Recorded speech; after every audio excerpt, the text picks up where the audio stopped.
melech chai v'kayam moideyani lefanecha melech chai v'kayam moideyani lefanecha melech chai v'kayam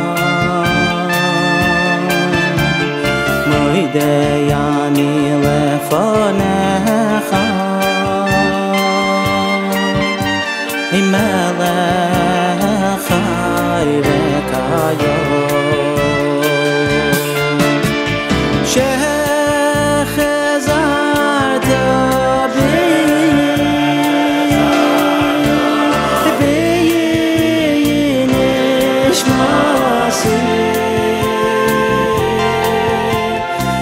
Nishmasi b'chema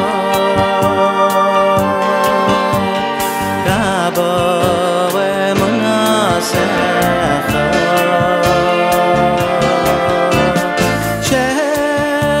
Shechazarta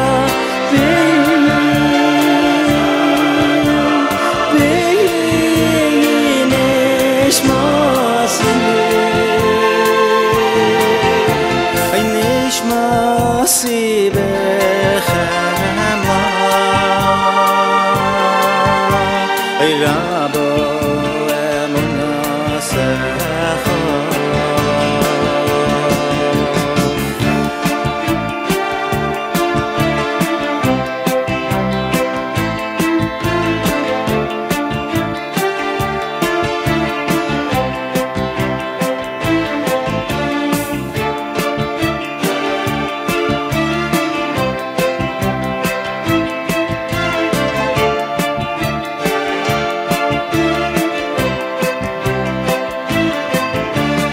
Moideyani lefanecha melech chai v'kayam Moideyani lefanecha melech chai v'kayam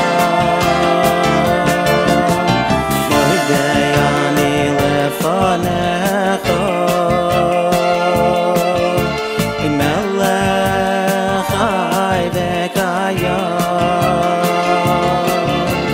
Moideyani lefanecha melech chai v'kayam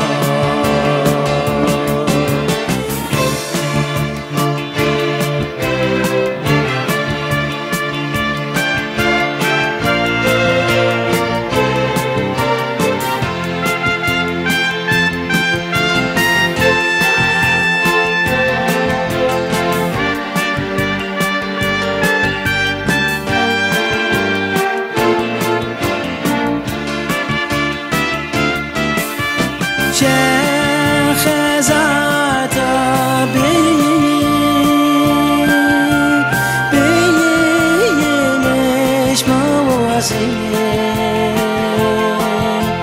nishmasi b'chema Rabbo emunasecha Moideyani lefanecha melech chai v'kayam Moideyani lefanecha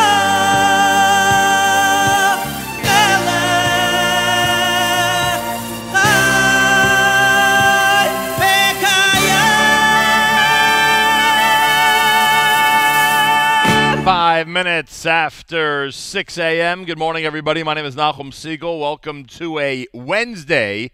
This is your Jewish Moments in the Morning radio program, and today we are again the guests of everybody at JEC in Elizabeth, New Jersey. We're here until 9 o'clock Eastern Time. We welcome everybody listening in the New York, New Jersey area and, of course, around the world. If we had all the JEC alumni listening today, we would have one of our largest audiences ever. We're talking about an incredible educational institution with an amazing number of branches that has been in existence for many, many decades, and we are here again to celebrate in advance of their big event. Their big event is coming up on the 17th of June, their annual gala, which specifically is celebrating the 60th year of RTMA, but of course celebrates the entire JEC educational institution, and that's going to be happening on the 17th of June. We'll speak about the dinner, speak about that great event, and of course talk about what's been happening over the last year since our last visit to Elizabeth, New Jersey here at JM in the AM. Got to thank our crew. Thank you, Miriam L. Wallach. Thank you, ZK, who's behind the camera. Thank you, Jamie, and thank you to everybody who is a part of the Nachum Segal Network making this possible. We're on, of course, around the world on our app. The NSN app is a perfect way not only to listen but to comment on the show as well. And if you watch right now, am I right, ZK? If you watch right now at NachumSegal.com, you can see everything that's happening here, including all our guests who we're going to be welcoming. A special shout-out and thank you to Adina Abramoff. How I wish that everybody who participates and prepares us for live radio shows would hand me the copious notes in advance of the show the way Adina Abramoff has this morning. We have everything really well organized, a lot of great guests, wonderful people in the field of education, great people here at JEC. And Adina has guaranteed that we're going to be not only enthralled by their conversation, but some of the students have some interesting things they're going to be doing on the air as well, including some award-winning poetry that has been part of the JEC school year. We'll explain all that coming up. So there's a lot happening, a lot going on, and we are glad to be back here at JEC in Elizabeth, New Jersey. Today is, as many of you know, a day of unity for the Jewish world. How appropriate that we're at one of the great schools of our community during a day of unity. I'm sure this is a topic that's going to be addressed in many schools today.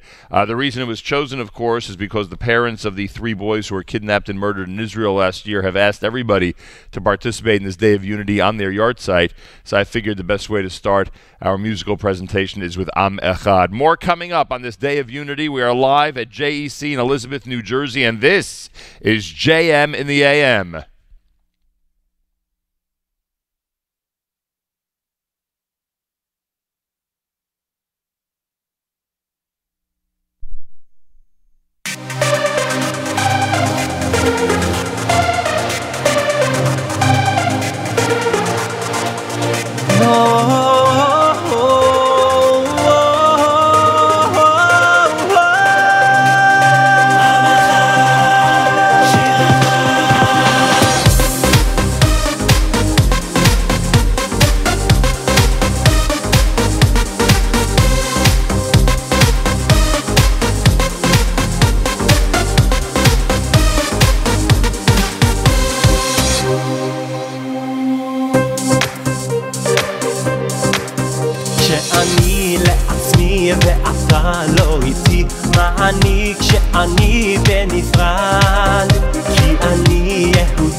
רק לנצח שבת אחים גם יחד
לאהוב ונשיר הנה מה טוב המשיח עוד יגיע בקרוב עם אחד שיר אחד בוא אחי ותן לי יד ונוכל לשמוח ולרקוד יחד ריבו ונגד את יד מצינגין עיניים ביט ונוגגין כן מושיח ודוד עם אחד שיר אחד בוא אחי ותן לי יד ונוכל לשמוח ולרקוד יחד If we love our fellow Jew we'll rejoice and sing anew with Mashiach b'meiro b'yomeinu עם אחד שיר אחד עם אחד שיר אחד עם אחד שיר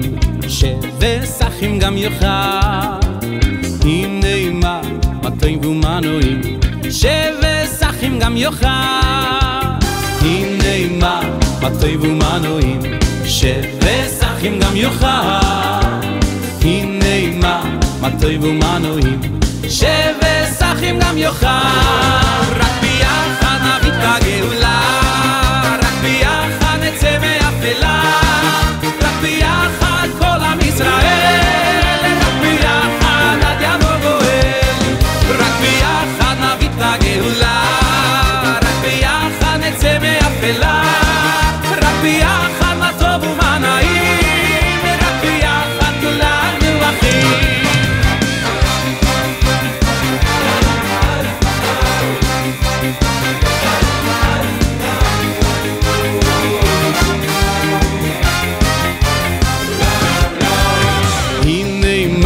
מטוים ומנועים שבשחים גם יוחד הנה מה מטוים ומנועים שבשחים גם יוחד הנה מה מטוים ומנועים שבשחים גם יוחד הנה מה מטוים ומנועים שבשחים גם יוחד רק ביחד נביא את הגאולה רק ביחד נצא מאפלה רק ביחד כל עם ישראל רק ביחד עד יבוא גואל רק ביחד נביא את הגאולה רק ביחד נצא מאפלה רק ביחד מה טוב ומה נעים רק ביחד כולנו אחים רק ביחד רק ביחד כל עם ישראל רק ביחד עד יבוא גואל רק ביחד רק ביחד מה טוב ומה נעים רק ביחד רק ביחד רק ביחד נביא את הגאולה רק ביחד נצא מאפלה רק ביחד כל עם ישראל רק ביחד עד יבוא גואל רק ביחד נביא את הגאולה רק ביחד נצא מאפלה רק ביחד טוב ומה נעים רק ביחד כולנו אחים רק ביחד נביא את הגאולה רק ביחד נצא מאפלה רק ביחד כל עם ישראל רק ביחד עד יבוא גואל רק ביחד נביא את הגאולה רק ביחד נצא מאפלה רק ביחד מה טוב ומה נעים רק ביחד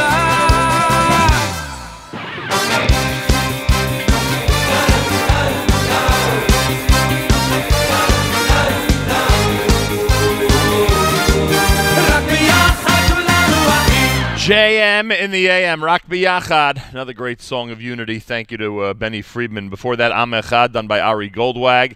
We're at JEC today as we celebrate with JEC, RTMA, Bruria, with their students, with their faculty, with their alumni, with everybody who's getting ready for their big dinner. A lot of people associated with JEC, and we'll meet some of them coming up.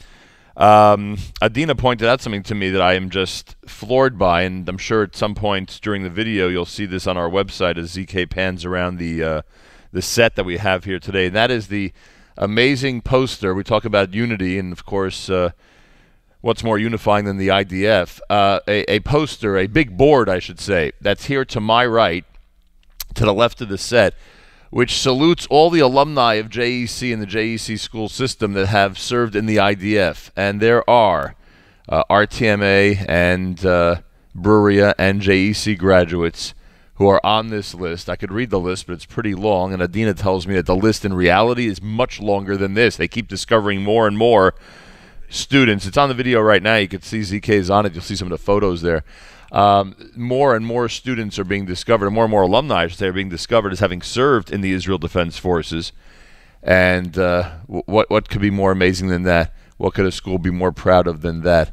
So that's and all the way back, by the way, starting in 1962. That's the first alum of JEC who's cited as an IDF member, and obviously going all the way until today. So we salute them. We salute everybody who is paying careful attention to what's happening in the state of Israel today and every day. We'll meet some of the people who are very involved in JEC coming up on a very special day in Elizabeth, New Jersey. Part of their big dinner happening on the 17th of June, in addition to celebrating RTMA in its 60th, is a Siyum Mishnayos, which is going to be taking place that night. It's celebrating 60 years of Torah at the Rav Teitz Mesivta Academy, as we know at RTMA. And they're also doing an RTMA's Got Talent competition, which apparently they're right in the middle of right now. They're right in the middle of the whole selection process and the judging and deciding who goes on to the next round and who ends up performing at the event on the 17th of June. So it's going to be an action-packed night, that's for sure, and we'll give you the information, the website, etc., coming up. And obviously, all those in the community, in addition to the JEC family and alumni, are invited to participate and pay tribute that evening. More coming up. It's JM in the AM. This is a brand new Moda'ani, as recorded on the Miracles CD by David Perlman and Company at JM in the AM.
JM in the AM. David Perlman and Company, Moda'ani, off of that most recent release entitled Miracles. I want to make sure to thank one of the most important people this morning, who sometimes this category of special guests and key people sometimes gets overlooked, but I want to make sure not to overlook it this morning. A big thank you to Barry Wacholder of Majestic Catering for coming out so early this morning to provide a delicious breakfast. And if you're looking on the video right now at NachumSegal.com, you'll see, in fact, it is a delicious breakfast. And for fueling our entire staff and the guests here, we say thank you. So, Barry, a big thank you to you. Majestic Catering, we thank you. And we thank everybody who had a part in making this morning possible. An exciting morning at JM in the AM as we are visiting Elizabeth, New Jersey, speaking with the folks at JEC. Big dinner coming up the 17th. All the details coming up. In fact, we'll introduce our first guest, President of the Board of Trustees, coming up in just a couple of minutes right here at JM in the AM. This is a selection from Yaakov Shweki at JM in the AM.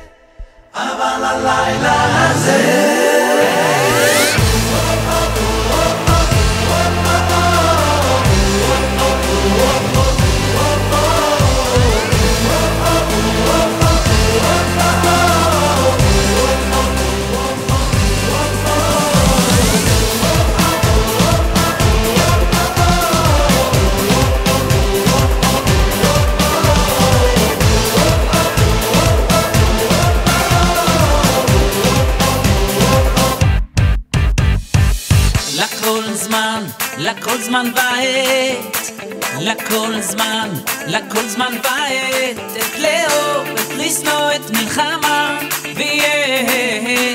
ויהיה שלום. לכל זמן ועת, לכל זמן ועת, את לאהוב, את לשנוא, את מלחמה, ויהיה שלום. אבל הלילה הזה, כולנו בשמחה, לנו הלילה, את ריקוד, כולנו בשמחה, לנו הלילה, את ריקוד,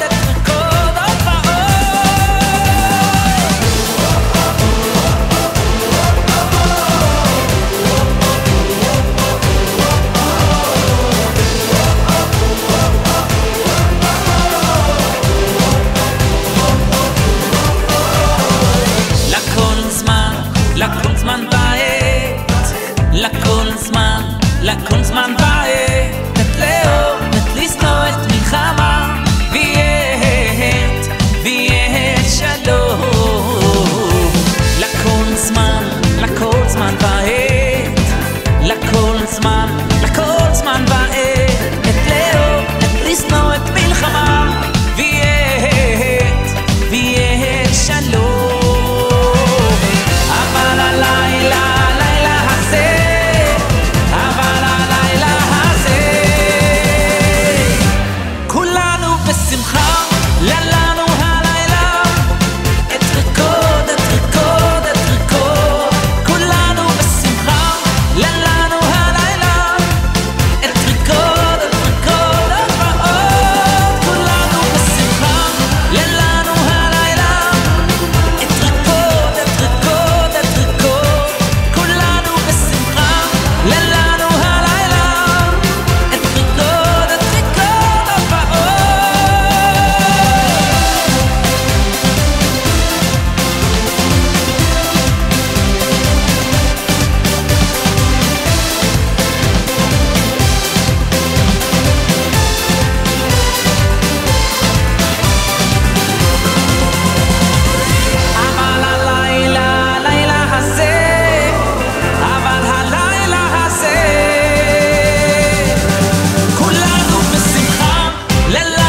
JM in the AM. Yaakov Shweki, of course, 8 Recode. We're here at JEC early morning on a Wednesday as we celebrate really in advance of their big celebration.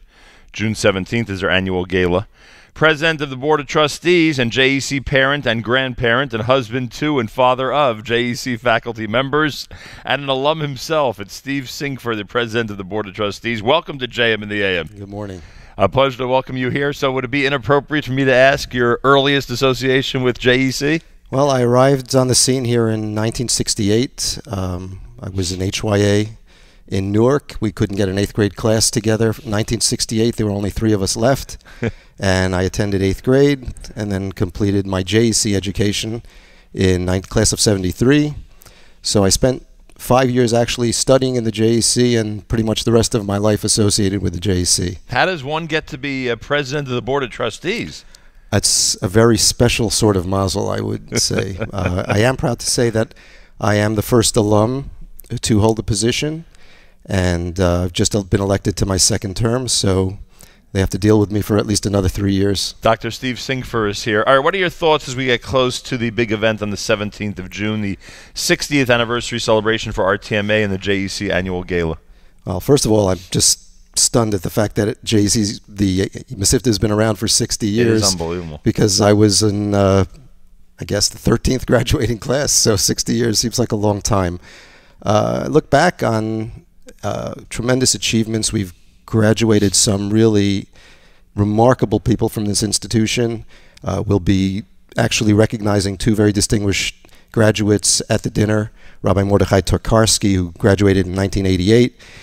He's the founder of RAGE, R-A-G-E, which is the Russian American Jewish Experience, an organization that's dedicated to helping young Soviet immigrants acclimate to Jewish American society. Right, they do great work. Yeah, and another is Rabbi Chaim Strachler, who graduated in 77. He's currently a Rav in Shari Shomayim in Toronto, and we're really proud of the fact that he is the only male Rhodes Scholar from the Yeshiva Day School movement that's been produced. And JEC has the distinction of having produced 2 Rhodes Scholars. We have a Bruriah graduate Right. From 2007. I'm sorry. I remember making a very big deal about that at the time. So that's really something that we're very proud of. Miriam Rosenbaum. Right. And just so many people who've achieved so much over the years. We've got 2 ambassadors, United States ambassadors who've graduated, Danny Kurtzer. Dean Kurtzer. And Marty Silverstein. Also, who is, from my days. So really, many remarkable people have graduated from this institution. Even a few dentists have come out of JEC. Just a few, huh? Yeah. So we've achieved a lot, and I have tremendous hakaras hatov. I mean, the JEC was very good to my family when we came here, and it's provided an education for my 4 kids. I have 2 RTMA grads. I have 2 Bruriah grads. I now have 3 grandchildren attending the school. My wife has been teaching Limudei Kodesh 1st grade for almost 30 years here. Wow. My younger daughter has been part of the Learning Lab faculty for the last several years.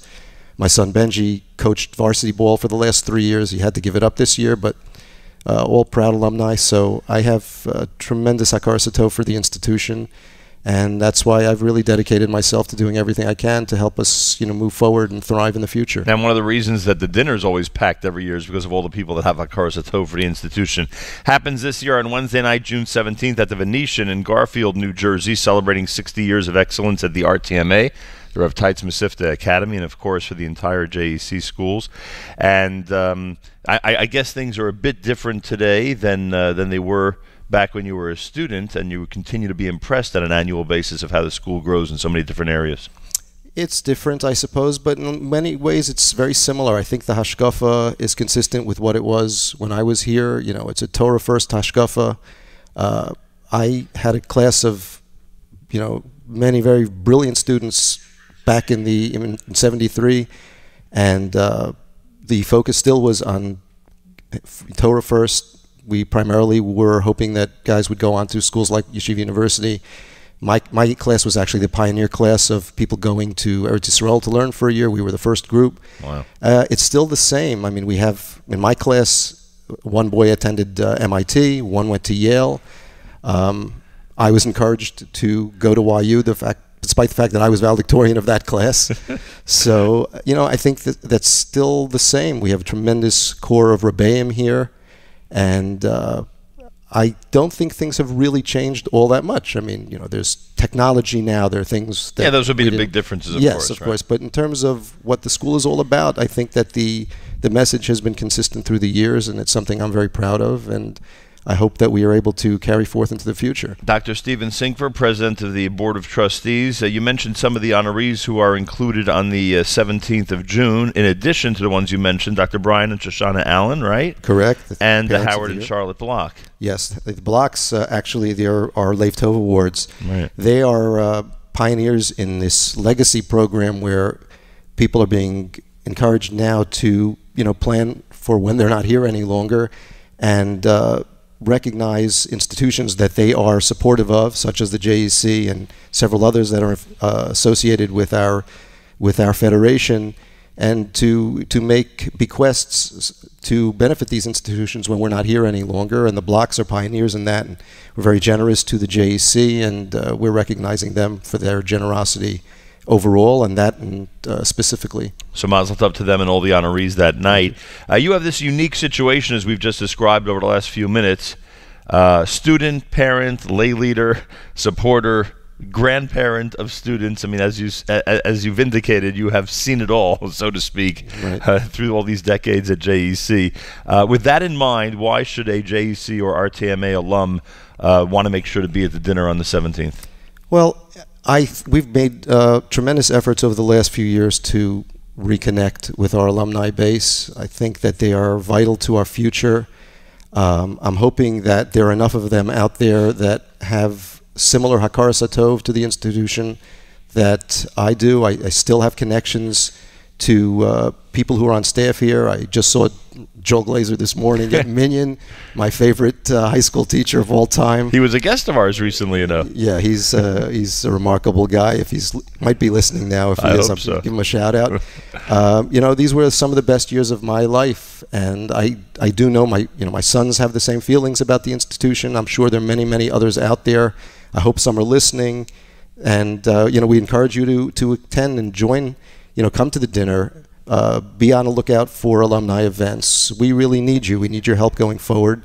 It's very critical, and I hope that message really gets out there to them. And I will give everyone the information how they could log on and get in. Here it is. It's rtma.thejec.org. rtma.thejec.org. That would be the easiest way for people to get information, make reservations, and be there on the 17th. And by the way, I assume Mr. Glazer's in a good mood since the Yankees won last night. So yes, I found out this morning. I don't think he stayed up to watch the entire thing. But he knows the news. I got a thumbs up as soon as I walked into shul, so there you go. He's very happy. What could be more important? Dr. Steven Sinkver, thank you very much. President of the Board of Trustees, continued amazing mazel hatzlacha here at JEC. Thank you so much, Nachum. Great to have you on.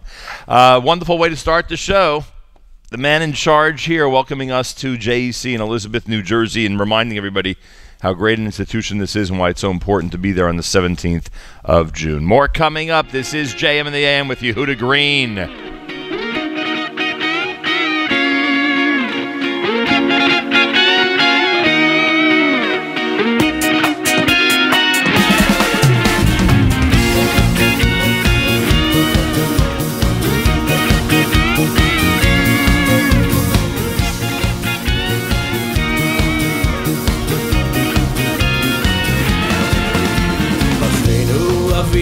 כולנו כאחד, כולנו כאחד. אחינו אבינו כולנו כאחד, כולנו כאחד. אחינו אבינו כולנו כאחד, כולנו כאחד. אחינו אבינו כולנו כאחד, כולנו כאחד. כולם ביחד יד ביד, כולם בלב אחד, כולם ביחד יד ביד, עם ישראל כאחד. כולם ביחד יד ביד, כולם בלב אחד, כולם ביחד יד ביד, עם ישראל כאחד. אחינו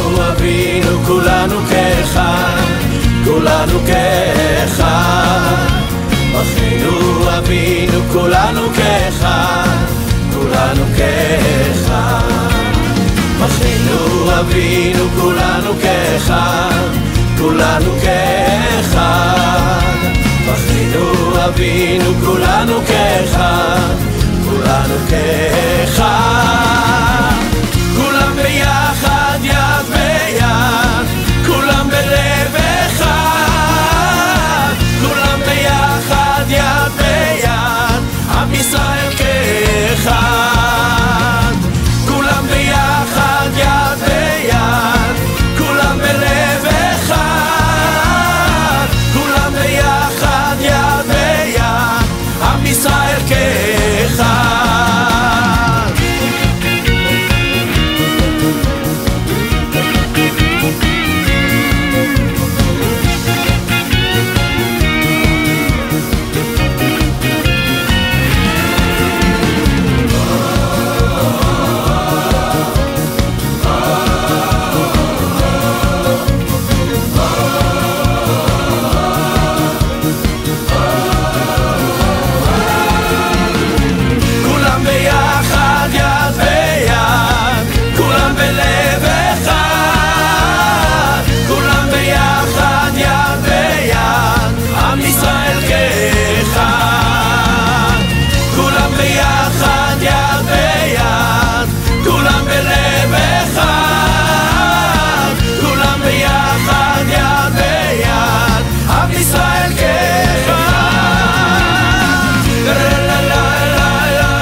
Ay,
The AM, Elul Nigun, done by Eitan Katz. You heard Yehuda Green before that with, was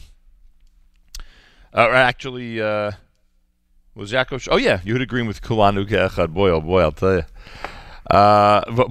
Want to welcome you to a JM the AM Wednesday as we speak about the JEC, RTMA, Bruria. We're guests here at JEC in Elizabeth, New Jersey, and I remind you that in addition to all of our social media sites, you can follow us on Facebook, of course, Twitter, etc., as you know. But today, you could also follow what's happening here on Facebook, facebook.com/thejec. Again, that's facebook.com/thejec. On Twitter, it's JEC_ElizabethNJ. That's JEC_ElizabethNJ. Social media sites active this morning. I want to thank Jamie for taking care of ours. Thank you to ZK behind our camera and at the controls, and of course Miriam L. Wallach, who produces this morning's show. If you would like to see what's happening and check out what Andy Schultz looks like, because he's our guest coming up in a moment, you can check out NachumSegal.com. The video is live, and you can see it from anywhere around the world right now. Andy Schultz is the Director of Institutional Advancement here at the JEC. Good morning, and welcome to the show. Morning, Nachum. What is a Institutional Advancement Department? Fancy nomenclature.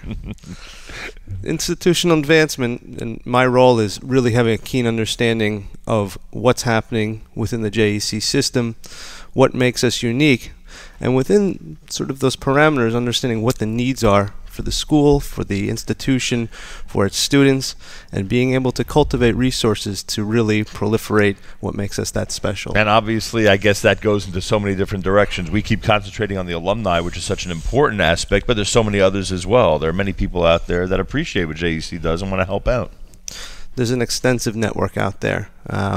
I didn't have the good fortune of having been a student here, but growing up local to the area, JEC is legendary. Its graduates are among the leaders of the Jewish community today. Truly, it's an honor to be a part of this prestigious institution professionally. Why have the alumni relations, what we know as the JEW Alumni Network, why has this worked so well since it was kicked off? I think many of our alumni were waiting for something. I think they were waiting to be re-engaged. I think they were waiting for an opportunity to reconnect with one another. I think they were waiting for a chance to feel a part of the magic of the JEC again. Right. We've been blessed this year to have had really over 100, and I don't have the exact numbers in front of me, but 100 plus alumni reconnect with us through different types of participatory activities. Many came out part of a Berea students versus alumni basketball game. Some came out to our young alumni event in the city. Others came and met us at the Doghouse in Teaneck. This is just the beginning. So those are great reunions. They're wonderful nights out. And if anybody out there is a graduate of Berea, RTMA, JEC, and they have not yet attended any of those evenings, they should try to do so. It sounds like, and I know I was invited, I wasn't able to make it, but it sounds like those events are a lot of fun, so they should check it out. They were fun, and spirits really ran high. You felt that people really were able to express their Hakar Satov to the JEC, and people reconnected with one another, having not seen each other for a number of years, and it rekindled, I think, for many people, that flame. June 17th at the Venetian is the annual gala, and Andy Schultz, we earlier went through the list of the distinguished honorees who are going to have a tribute to them that evening, and obviously it's a great event, and as I said earlier, it's always packed because there's so many people in the JEC family at this point after all these decades. But there's one specific thing that's happening that night that we alluded to earlier. It's called Legacy Giving. The Block family in Springfield, New Jersey are going to be recognized for their legacy gift. Explain what it is and who out there can actually participate and make a legacy gift to this institution. JEC is one of a limited number of participants from the greater Metro West community in the Legacy program, and basically what it's doing is working with many of our current supporters to ensure that their gifts and their support and their commitment to the JEC perpetuates itself long after, and may everyone live Ad Mei Yasrim, but that long after they are no longer here, that their support continues to perpetuate itself. All right, and anybody who needs information about that, I assume they could speak to you directly. Absolutely. You know how the system works. You know how people can go ahead and implement it. Indeed. As simple as that. And everybody out there should come to the dinner and enjoy it on the 17th of June. You can go to the website at thejec.org. And I know last year when we were here, and maybe in fact it was already 2 years ago, but I know that at some point when we were here, everyone had just kicked off the whole alumni network. If there is an alum out there, JEC, the high schools, etc., who wants to be part of this system and wants to get together at the events you described, who do they call, or what website or email address do they use? Well, they can call me directly here at the JEC, but the most convenient way is actually to go right through the JEC's main website. All of the information for the dinner is right there. They can register. Everything is at your fingertips today. All right, and the alumni as well? Like, they want to be put on a list for all these events that we keep alluding to? Absolutely. Between our website, between our social media presence, it's it's hard not to find us. All right, so if you're an alum, make sure to sign up, get over to the website, be part of the dinner, and get ready to celebrate. Andy, good luck to you. Continued good luck. Director of Institutional Advancement here at the JEC is Andy Schultz. A pleasure to have you on this morning. Indeed. Thank you very much. 17th of June is the dinner. The website is thejec.org, thejec.org, as we encourage everybody to celebrate 60 years of RTMA. Could you imagine 60 years of the Rav Teitz Mesivta Academy, and obviously to participate in the annual dinner. More coming up, including the top of the hour and plenty more on a Wednesday broadcast at JM and the AM. I want to mention, before we go to the music, I want to mention that there's a Mazel Tov. Allison and Yitzi Rubin in Manhattan are celebrating the birth of a brand new baby boy. We want to take this opportunity to wish the Rubins and the Liebmans a very special Mazel Tov from all of us here at JM in the AM. That's a great announcement. And again, a big thank you to one of the key people this morning here at JEC, Barry Wacholder, Majestic Catering. Delicious breakfast. Thanks for keeping us going here on a Wednesday morning. Today's a day of unity as designated by the families of the boys in Israel who were kidnapped and murdered a year ago. Let us increase the unity and concentrate on what's uniting us and not, God forbid, dividing us on this very special day. Program note here at JM in the AM. Monday, 8th day, live in studio at JM in the AM. Oh, speaking of 8th day, I think that should be the next selection we go to. Off of their CD entitled Hule. This is Royalty and Rhythm at JM in the AM. Oh, na na na na.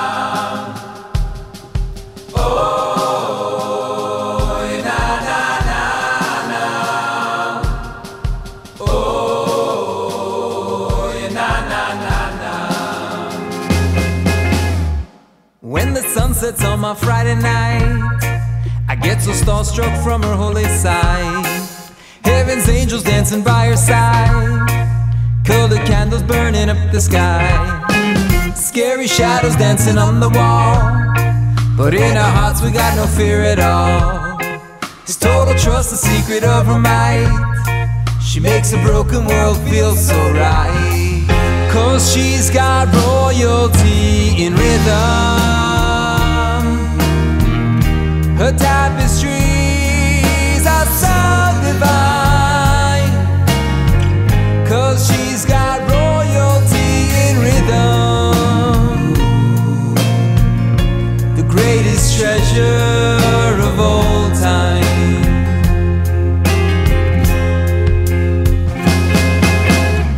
Sunday, Monday, and we dream of you. Tuesday, Wednesday, buying gifts anew. Thursday, Friday, and we're almost through. Friday night, and we sing for you. Scary shadow dancing on the wall, but in our hearts we got no fear at all. It's total trust, the secret of her might. She makes a broken world feel so right. 'Cause she's got royalty in rhythm. Her tapestries are so divine. 'Cause she's got royalty in rhythm. The greatest treasure of all time. Yoyim zeh v'chuvoti kol yomim. Kivoy shovas tzurei lomim. Yoyim zeh v'chuvoti kol yomim. Kivoy shovas tzurei lomim.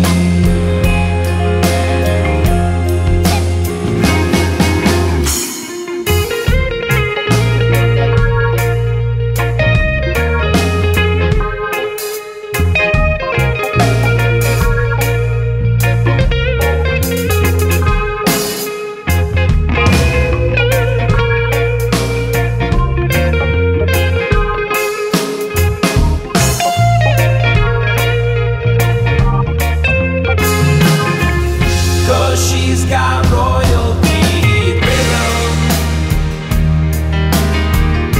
Her tapestries are so divine, so divine. She's got royalty in rhythm, royalty in rhythm. The greatest treasure of all time. Yoyim zeh v'chuvoti kol yomim. Shovas tzurei lomim. Oy lomim. Yoyim zeh v'chuvot mikol yom. V'chuvot mikol yomim. Kivoy shovas tzurei lomim.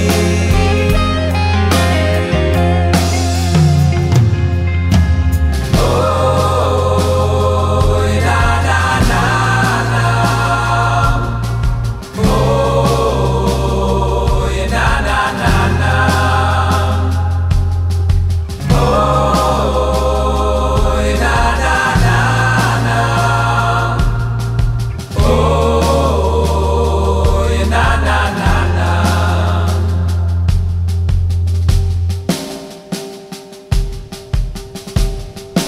JM in the AM, Royalty and Rhythm. That's 8th day. They visit JM in the AM this coming Monday, and boy, are we looking forward to that. All right, we're going to see if this works. We're going to go to our news from Israel coming up. You want to put this up and drop in the background, ZK? Do the top of the hour and then introduce more of our guests here at JM in the AM. News from Israel on this Unity Day, a day chosen by the families of the kidnapped and murdered boys in Israel on this yahrzeit of theirs to concentrate on what unites us and not, God forbid, what divides us.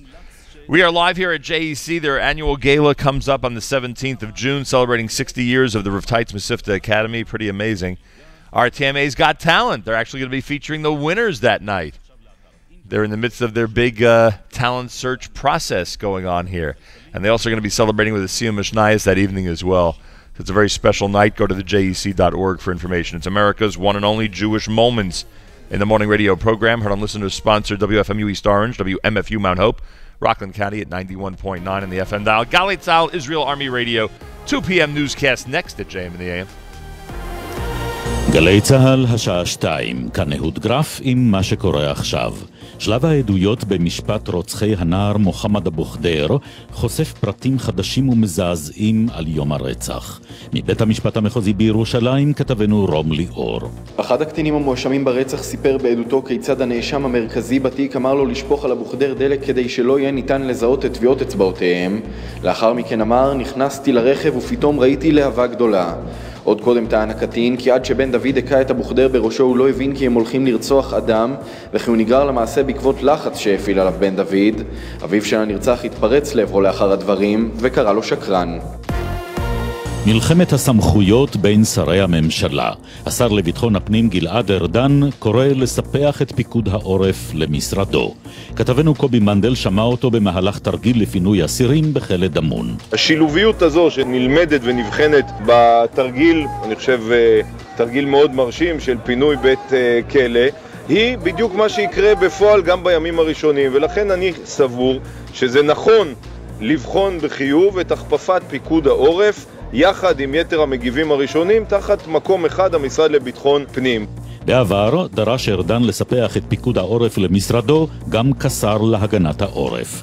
בתוך כך שר הביטחון יעלון ביטל את נסיעתו המתוכננת לסלון האווירי בפריז כדי לא להיעדר מהצבעות בכנסת. כתבתנו המדינית איל שחר. שרי הביטחון לדורותיהם נוהגים לבקר בסלון האווירי בפריז שמתקיים פעם בשנתיים. מדובר ביריד מסחר בינלאומי לעסקי התעופה, במהלכו מוצגים כלי טייס צבאיים ואזרחיים. שר הביטחון יעלון תכנן לבקר ביריד שאמור להיפתח באמצע החודש, אבל נאלץ לבטל בשל הקואליציה המצומקת. כזכור, ראש הממשלה הורה לשריו שלא להיעדר מהארץ, ובינתיים גם השרה גילה גמליאל נאלצה לבטל נסיעה מתוכננת. מה שקורה עם אבא שלי לא מעניין אותי יותר. כך אומרת היום לגלץ קטיה שאביה יונתן שטיינגרט רצח שלשום בלוד את אמה ויקה ובן זוגה מוריס שמלשווילי. היא שוחחה עם יעל דן. קשה לי לדבר על זה. אני לא רוצה לברר כלום, זה לא מעניין אותי מה בנוגע אליו. אוספים בשבילי עכשיו תרומות, מנסים לעזור בכל רחבי הארץ. שרת התרבות מירי רגב אומרת כי חוק הסופרים לא יבוטל, אבל יתוקן.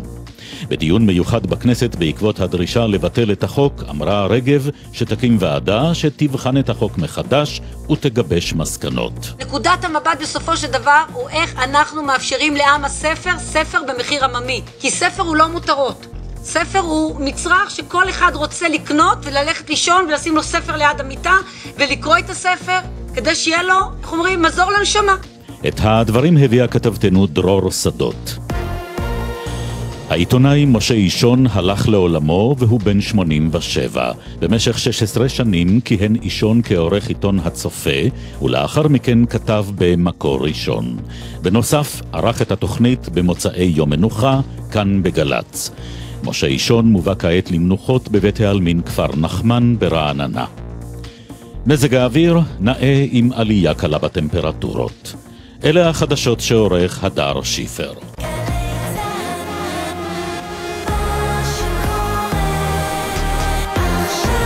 JM in the AM. That's our news from Israel, which starts our 7 o'clock hour on a regular basis. If you'd like to watch what's happening here around the world, let's say you're a big Dr. Akiva Perlman fan, right?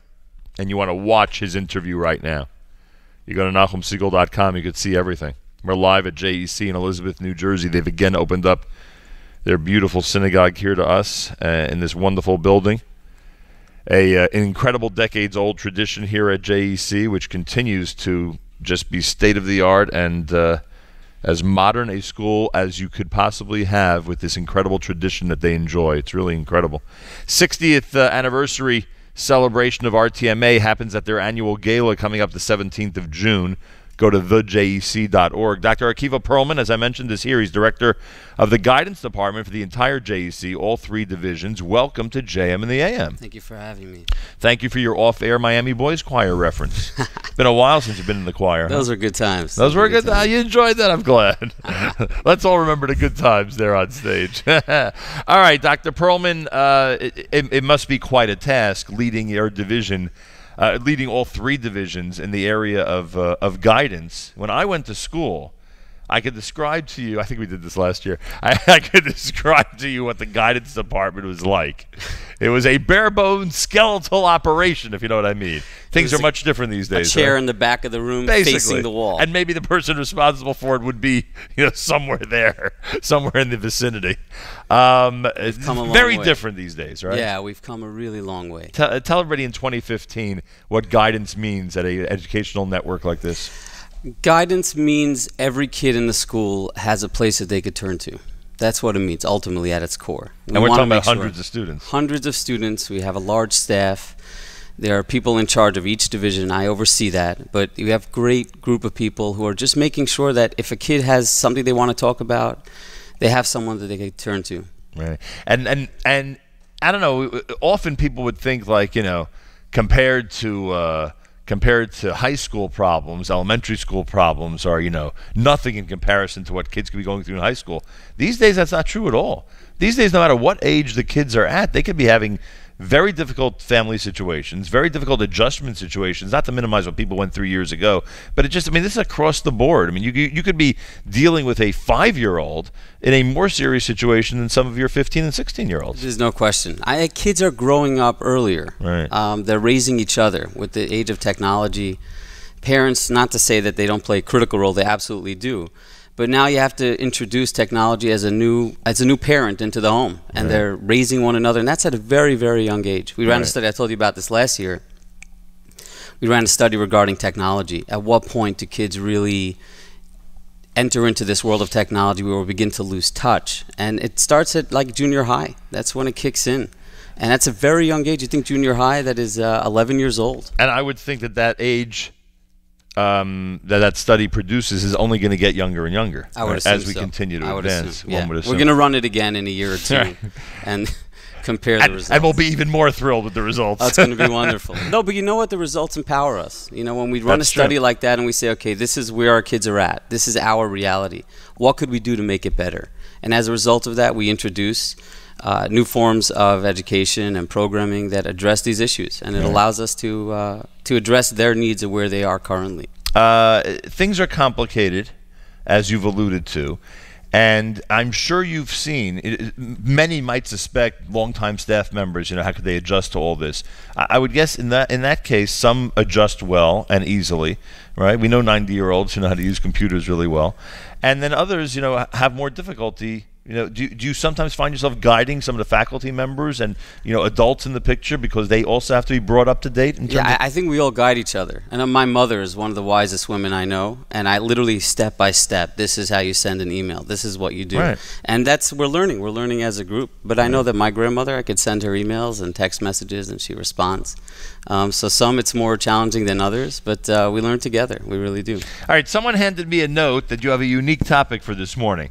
Dr. Akiva Perlman, apathy and the need to empower individuality and personal empowerment. Explain what that means. It's a little complicated. Apathy. I think every generation is branded with a certain flavor. This generation, if you look at The Atlantic and the New York Times and Psychology Today, which is one of the big psych journals, they refer to this generation as being one of apathy, which means when you look at kids, and I can see this. You look at adolescents on a bus, people can't see beyond their phones. And not just one of apathy, but the most apathetic generation. Right. That's a designation they they've been personify given. apathy. Right. We are apathy. We do it better than anybody else. Yeah.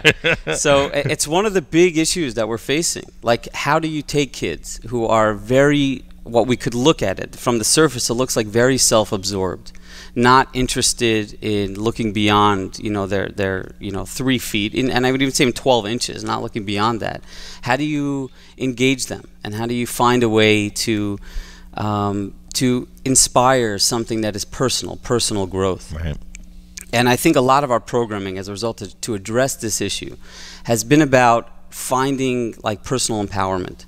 A lot of it is about giving kids opportunity to discover something in themselves that is unique and special. Like for example, we have a Big Brother program in the high school where older kids meet with younger kids, and just their mentorship type of program where it's not just prevention. It's not like we're trying to prevent a substance abuse or an eating disorder. We're trying to tap into something unique within that student and have them feel powerful. And that ultimately takes away apathy. That's the antidote to apathy. So it's not just stepping out and being unique to others. It's to yourself, stepping out and finding what you're unique at and advancing in that area, etc. Yeah, finding your own passion, right. which is something that's so hard. Right. We look at adolescents and we say they have it so easy, but it's a really challenging time for them. Oh boy, it's rough out there, I'll tell you that much. Now, just to give everyone a perspective, in this era, Dr. Akiva Perlman, how large do these staffs have to be? I mean, today, and obviously I'm asking specifically about yours, but I don't know if you want to give out exact details, but essentially today, a yeshiva high school, a yeshiva high school for girls, an elementary school has to have a staff how large in order to tackle all these problems? If we include in that number the mechanechet and mechanchot that we have as well, right. You're talking about a large staff of people. Because in Berea we have mechanchot for every single grade, and some grades have 2. Plus we have a staff of 2 psychologists there. In JEC we have a staff, in the high school alone we have 2 therapists. The middle school we have 1, and the elementary school we have 2. So we're talking about quite a large staff, and then we're actually adding to it next year as well, because we're adding that system. We're bringing over the system from Berea to the JEC middle school and high school. And when you add, are you looking for, young people in the field, or are you looking for people with a tremendous amount of experience, a mixture of both? We're looking for relatable people. Like we said, the goal is this is not a clinical environment. We're not an agency, we're a school. Right. And we want kids to feel comfortable, we want them to feel safe, we want them to know that there's a person there for them. So we're looking for relatable people. Right. And that's what we have. We have people that every kid knows that there's someone in the environment that they could turn to. Of all different ages. Free. Yeah, of all different ages. Judgment-free, it's supportive, it's comfortable. Dr. Akiva Perlman is director of the guidance department for the entire JEC. It's JEC, it's RTMA, it's Berea. Continue your wonderful work, and continued hatzlacha to you. Thank you so much. Best of luck. A pleasure to have you here this morning. More coming up at JM in the AM, 60th annual gala for RTMA. Actually, the annual gala celebrating the 60 years of RTMA is happening on the night of June 17th. Go to thejec.org. More coming up. Keep it right here at JM in the AM. כשנוסן הקודש ברוך הוא אסתו ירו ציפויר אלוי צבח אוי אפלוי ברח שויר לוי גאון בפנים לא יפו סירוף לא יאמרו קודש היום אלוי נסתלזה aber hier ist Leute mehr Eloi lom shoysek umacharish Kshenosana kodesh baruch hu esato yero Tzipoir eloi tzova oif loi porach shoir loi goho uifanim lo yafu sirofim lo yomru kodosh Ayom Eloi nizdaza Aber hier ist Loi diberu Eloi lom shoysek umacharish V'yotzo akoy V'yotzo akoy Onoichi Hashem Eloi kecho V'yotzo akoy V'yotzo akoy Onoichi Hashem Eloi kecho Boi loi tzavach Oy loi porach Sholoi go Ifanim lo yafu Serofim Eloi yomru Nukodosh Hayom Eloi nizdaza Aber hier ist Loi dimeru Eloi lom shoysek umacharish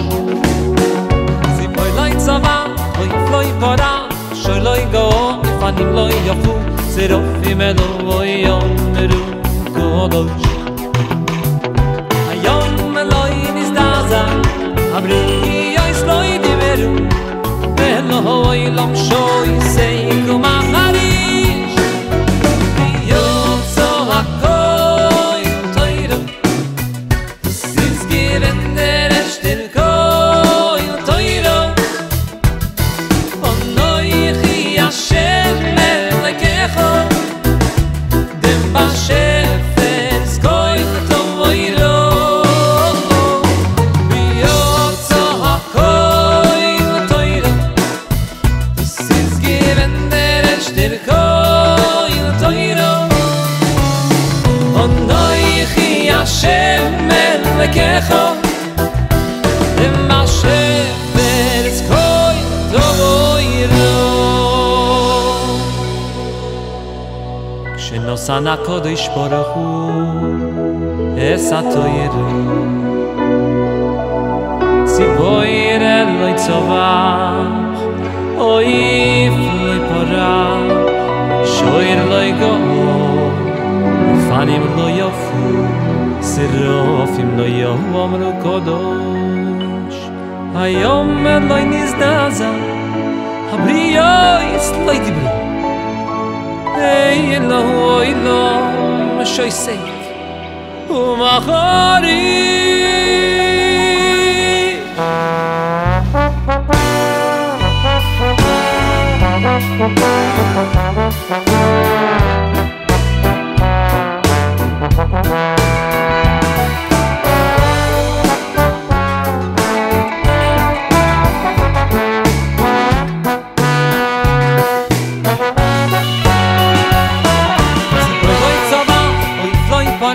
Shoy loy go'o Ifanim lo yofu Zerofim Eloi yomeru kodosh Hayom Eloi nizdaza Abri yois loi dimeru Eloi lam shoy sei umacharish Yotzo hakoi toiro Siz given der eshter koi toiro Onoi chi Hashem melekecho Dem bashefes koi toiro Yotzo hakoi toiro Zatem ochen zich ashtarkir koi toiro Giden giberat lernen toiro Dem bashefes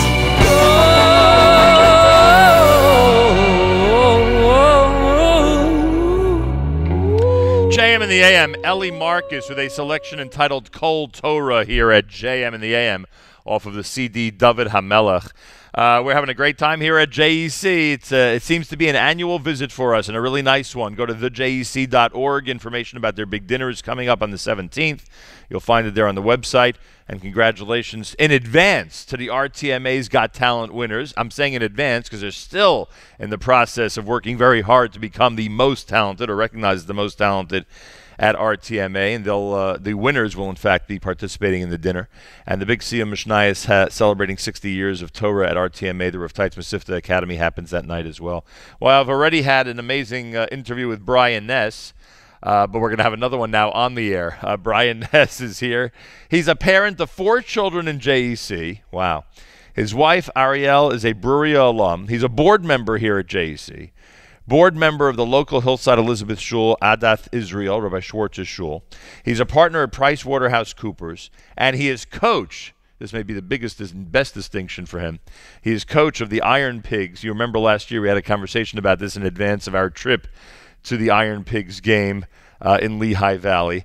Brian Ness, welcome to JM and the AM. Thank you, Nachum. The Iron Pigs that you coach are not the ones in Lehigh Valley. They're the ones here local in Elizabeth, New Jersey. That's right. There you go. All right. So I wanted to make sure we had that straight.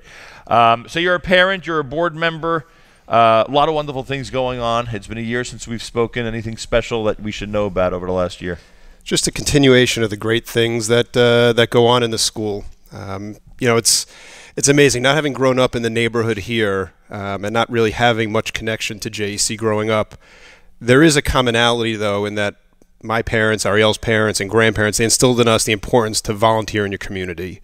Get involved, that if you're going to live in a place, make it your place, and make good in the community in which you live. And that's what we've tried to do here. And seeing the fruits of the labor that we've put in, whether it be in the school, the shul, or other organizations, and seeing how the school continues to grow, is just fantastic to see. In the area of general studies, STEM, as we know it, is science, technology, engineering, and math, no longer limited to either an exclusive group or to the oldest students in the high school. This is something that's available to everybody. Absolutely. These are the types of things that, when we were growing up, it was probably maybe if you were a senior in high school, there was an elective for something. Right. But nowadays, as others will talk about, there are robotics classes for teaching nursery kids math. And like Dr. Perlman talked about with the use of technology by middle schoolers, it's just incredible. Like Ephraim here in 7th grade, was showing me how he's using Google Docs for all of his English classes, that he'll write his reports on the computer, he'll share his papers with family, he'll collaborate with his friends on PowerPoint slide decks, and then share his final report with the teachers. Would it be a good idea for me to find out what Google Docs is at this point, ZK? Would it be a good idea for me to finally get into the 21st century? I can have Ephraim actually give me a little tutorial about that, maybe. All right, you're with PricewaterhouseCoopers. There's a financial literacy program. This is a foreign concept to a lot of people listening, so explain what it's all about, please. Sure. We have a program called Earn Your Future. And what that does is it takes some of the skills that we have that we use on an everyday basis, finance and business concepts, and understand that the importance for everybody when they're young or older to have these concepts in their daily life. The best way, like with everything, is to start teaching people these things at as early of an age as possible. And so we have a program that takes our people and puts them in local schools throughout the United States. And we spend somewhere around 30,000 volunteer hours in New York alone putting our people in schools, teaching them these financial literacy concepts. So what I've done here was, I said, I hear this program and they're going into all the Catholic schools, the public schools, and schools all around the New York metro area. And I said, I've got to get this into our kids' school.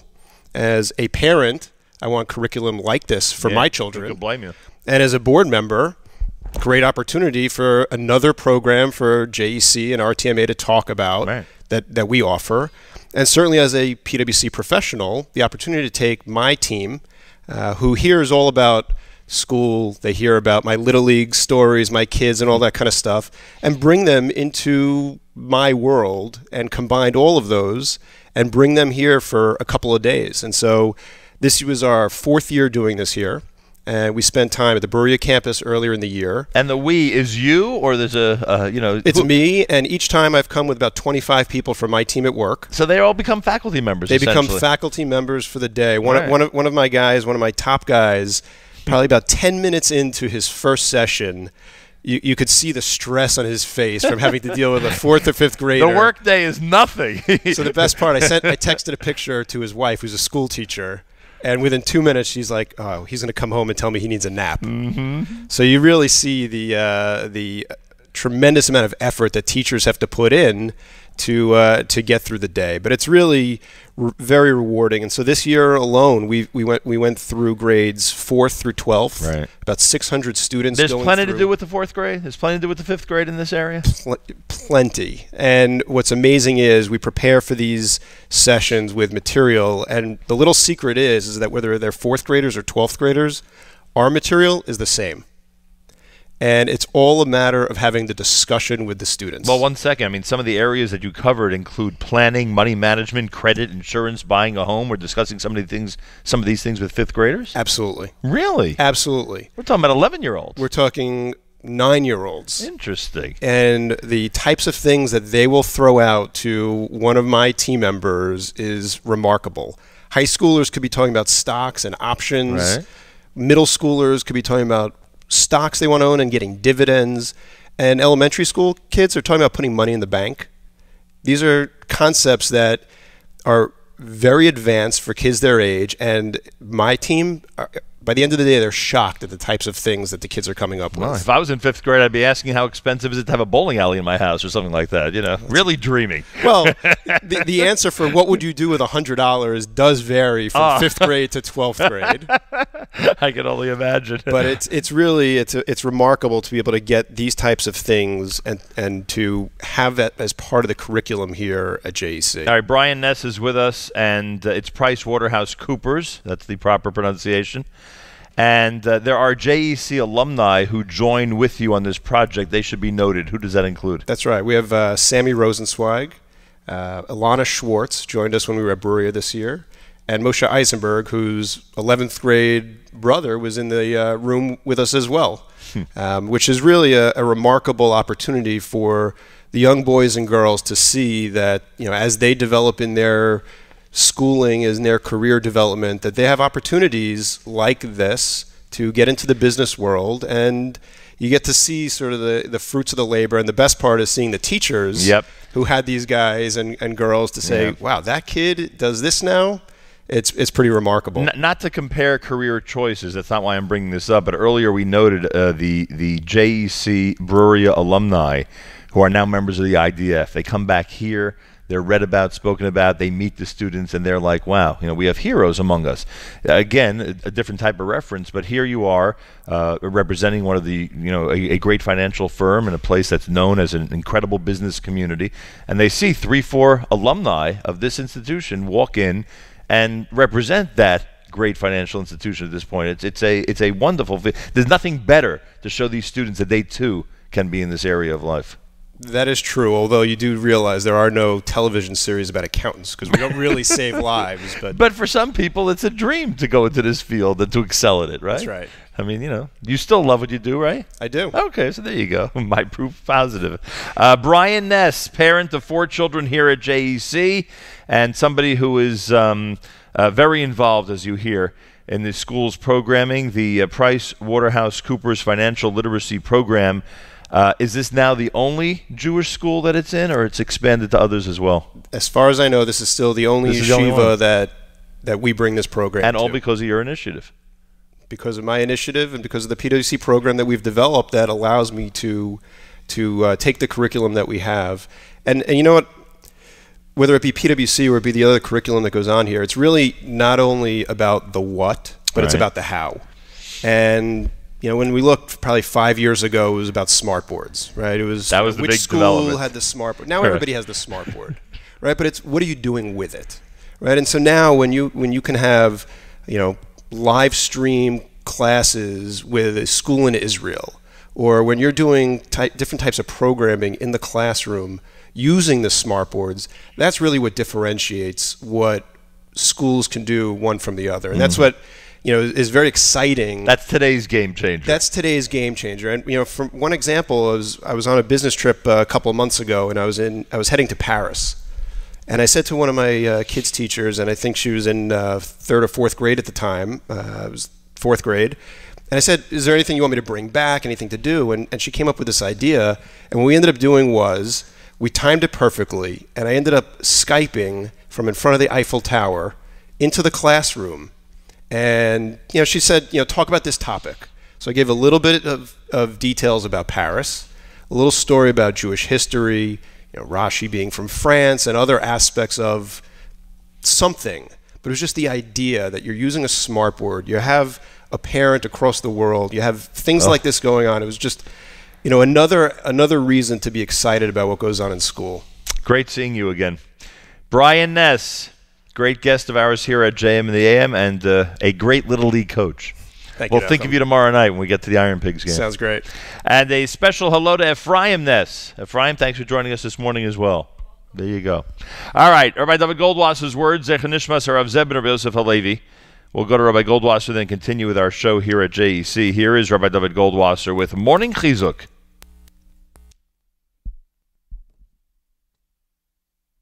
Good morning. The Nefesh HaChaim states that a person could think, who am I? What am I? Could I really make a difference in this world? However, we should know that everything we say and everything we do can make a great difference. By the same token, If a person does an avla, the devastation it can cause could even be greater than the Chorban Beis Hamikdash, the destruction of the Holy Temple. For example, Nebuchadnezzar and Titus did not do damage in Shamayim, up in heaven, because the nefashos, the souls of these Rishoim, were not rooted in the higher world, so their actions didn't impact on those worlds. The amount of damage that is caused in the Olamos Elyonim, in the higher worlds, is according to the neshama of the person who did the sin. A small avera, or sin, that is done by a person with a great neshama causes a lot of damage in heaven, when even an avera gedola, or a great sin, is done by a lower nefesh, it doesn't have the same impact. Due to our averas, our sins, unfortunately, the strength of Hashem was such that the Midas Hadin was miskaber over the Erech HaPayim. Midas Hadin is the divine attribute of strict justice. And that's what empowered Nebuchadnezzar and Titus to destroy the Beis HaMikdash. The Beis HaMikdash Lamata, or the earthly Beis HaMikdash, corresponds to the Beis HaMikdash Shomayla, the heavenly Beis HaMikdash. The Medrash relates that Titus ground up fine flour. Just as grinding fine flour is a pointless effort, so too, when Titus went to destroy the Beis HaMikdash, it was a hollow achievement, because at that point, Hashem wanted the Beis HaMikdash to be destroyed. So we see that it wasn't Titus, but our averis, our sins, that demolished the Beis HaMikdash. Nebuchadnezzar and Titus only destroyed the Beis HaMikdash Shamata, the earthly Beis HaMikdash, which in truth was already destroyed because of our averis. Hagoin Rav Elchanan Wasserman explains this with a mashal of a restaurant window. It has a beautiful display of the imitations of foods that the restaurant will serve. There are beautiful fruits, there's meat, there's a challah, all imitation. All of a sudden, a man comes in from a small village and he wants to eat in the restaurant. He asks the waiter to please bring him the food from the window. The waiter figured that the man meant that he should bring the food from the kitchen that resembled the food in the window. When the waiter came in with the food, the man looked in the window and said, "No, I want that food that's in the window." The waiter said, "No, I brought you the same food, but I brought it from the kitchen." The man said, "Don't fool me. I know you don't want to give me the good stuff from the window, because that's probably the best food in the house." The waiter said, "No, you don't understand. That food is plastic. It's only imitations." The man said, "Oh no, I see that food, it looks delicious." Says Rav Elchanan Wasserman, these things are here in the world only to tell us a siman, a sign of what's going on in Shemayim. The Vilna Gaon said that everything that happens in our world is only a me'ain, a dugma, or an example of what is happening in heaven. This has been Rabbi David Goldwasser, bringing you morning chizuk. Have a nice day. JM in the AM. It's a Wednesday morning broadcast. Unity Day around the world is called for by the parents of the boys who were kidnapped and murdered in Israel last year. Today's their yahrzeit. Today is Unity Day. Let's take the opportunity, especially teachers, rabbis, parents out there. Let's emphasize what unites us as opposed to, God forbid, what divides us. Also wanted to mention today's the Millions for Chesed Day. A lot of people have been participating in this special tzedakah project, which includes many different great organizations. To log on and get information about how your dollar can be worth a lot more than $1 to some great Chesed organizations, you got to do it before noon today. Millionsforchesed.com. Again, that's millionsforchesed.com. We're at JEC in Elizabeth, New Jersey, an annual visit, which is always extra special for us. The JEC, Jewish Educational Center Annual Gala, celebrates 60 years of excellence at the Rav Teitz Mesivta Academy on Wednesday evening, June the 17th, at the Venetian in Garfield, New Jersey. The dinner reception will begin at 6:30. information at 908-355-4850. 908-355-4850. Extension 6248 has been designated as the dinner hotline. Again, that's 908-355-4850, extension 6248. You can also log on and get all the information you need, and plus make a reservation by going to thejec.org, thejec.org. There are many distinguished honorees, and we'll go through the list a little later on here at JM in the AM. On Facebook today, especially if you're a JEC Breweria RTMA alum, but everybody's invited to go to Facebook, facebook.com/thejec, and their Twitter handle is JEC_ElizabethNJ. That's JEC_ElizabethNJ. Moshe Glasser is here, and another member of the Glasser family who's been on JM in the AM. He represents the RTMA College Guidance Department, and it says here that RTMA has an impressive, in fact, an impressively unprecedented year in terms of college acceptances by current seniors. Moshe Glasser, welcome to JM in the AM. Thank you very much, Nachum. It's wonderful to be here. I appreciate that. Nice to have you here. Why has this year been such a stellar year in comparison to others when it comes to acceptance of current seniors to college? This year we had a really wonderful event. We had 100% of our seniors who applied to the YU Honors College get in. Nice. Which was a really wonderful event. About half the students, 4 out of the 8 who applied, got an early decision, which is also a very difficult challenge. We also had a student get into Cornell early decision, which is also, I can tell you, quite a challenge. College admissions has become a tremendously difficult process for students. Competition is very high. There aren't more spots at Cornell now than there were 20 years ago. But I'm so curious if that student has a specific specialty that they're aiming for with Cornell, or if they're just, you know. I mean, he's interested in going into finance. There you go. Kind of down the road, but he's also just a great student. For those of you who don't know, Cornell's an Ivy League school. We're talking about one of the top in the nation. Yeah. You know, the school doesn't have any more student slots than it had 20 years ago, but there are far more applicants, and the pool of applications is much, much bigger.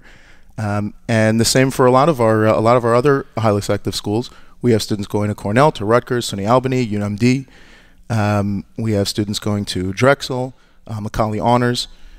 All of these schools are selective. The competition is pretty fierce.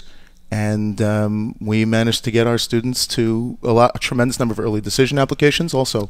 Speaks well to our students. You know what's funny? We come here, and obviously there's plenty to highlight about JEC in the high schools. And part of what we do is highlight what they're going to be doing afterwards, because what they're going to be doing afterwards is a tremendous reflection on what's been happening here through their 12 years of schooling, or 12 plus years of schooling. What does it say about an institution when they're producing these types of results when it comes to the upcoming college season? Well, it's great if we can do it once. It's even better if we can do it twice and 3 times and 4 times. I can tell you the last 2 years, we've had a lot of new administration, a lot of fresh blood, a lot of excitement, a lot of energy coming into the RTMA the last few years.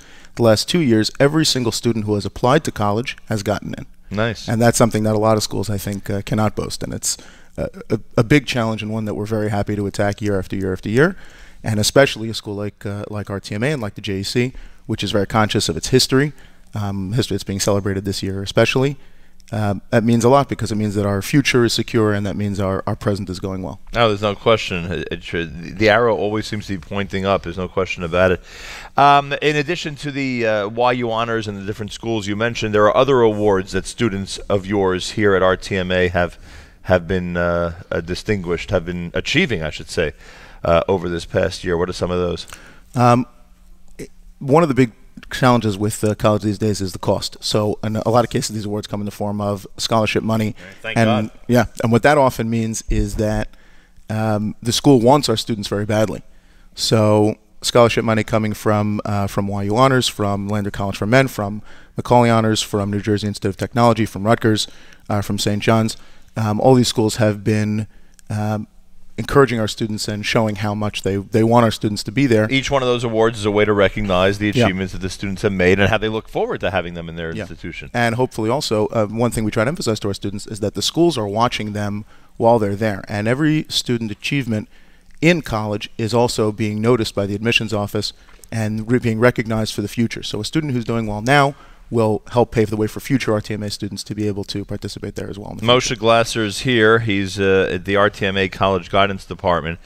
It must be such a crazy challenge throughout the entire year. You're preparing these students for their college years. If only it was 1 year. Yeah, it's much more than that, right? Oh, yeah. Does it start in 9th and 10th grade? We definitely start talking about it in 9th and 10th grade. The standardized testing that I'm sure you remember from your youth, SATs and ACTs now are actually becoming increasingly Who doesn't popular. love those?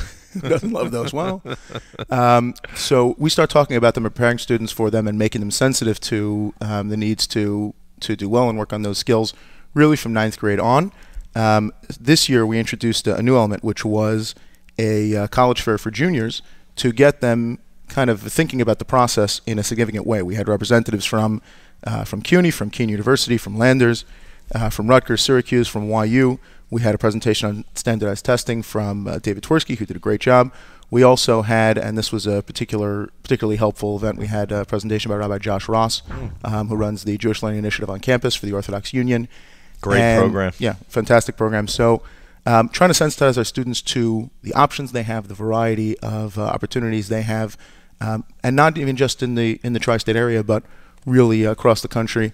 We have students going to Tzahal. We have students going to universities in Israel, and obviously that also makes us extremely proud. How large is the graduating class this year? Current graduating class is 48 students. Very nice, boy. A lot of college prep going on here, and is this now considered to be a downtime of year for you? It's because it's already June. It's a little downtime. You got a week to breathe, or not? It's a little downtime. We got to get transcripts out and show off how well our students did. And then next year gets running right away. And plus, any student that wants to make any adjustments once they enter college, then you would be there for them as well, right? But yeah. They want help with a transfer. We get requests. We get requests for transcripts, for letters of recommendation, for assistance. Sometimes quite a few years after, as people shift careers. It's unbelievable. There's so much that goes on now in yeshiva high schools. I think the entire year there's a recruitment process that's going on for obvious reasons. You want a good, high-quality 9th grade. And then from your end, it's an entire year and more of college prep. You want to make sure everybody who leaves has the tools necessary to excel when they get to the next step. Absolutely. It's unbelievable. And we know that when they come back, those tools will serve them well, and they'll be a great part of the community. And they'll show great appreciation to the institution. Hopefully. Moshe Glasser, thank you. Thank you very much. Great seeing you. Moshe Glasser representing the RTMA College Guidance Department. What a tough job, I'll tell you. Sometimes you don't realize what's going on behind the scenes with every single student being guided properly to get to and then excel at the proper place for them. Just incredible.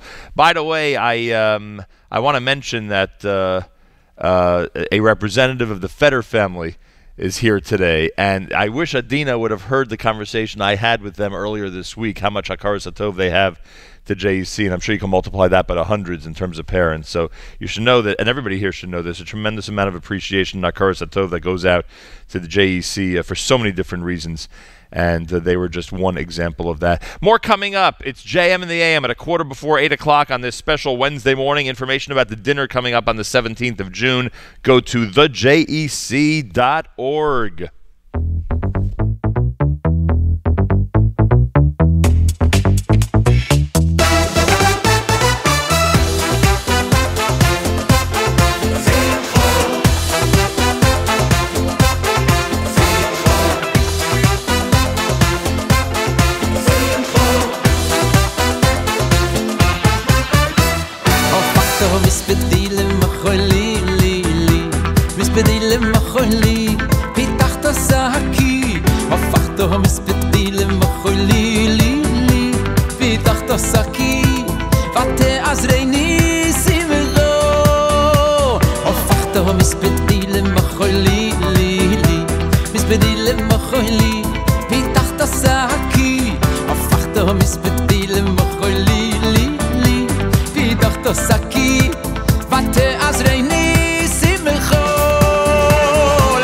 תוסקים ותעזרני שמחה למען למען יזמר רחובוי שמחו ולא ידועים השם אלוהי לי לילה מוידקו למען למען יזמר רחובוי שמחו שמחו שמחו שמחה ולא ידועים השם אלוהי לי לילה מוידקו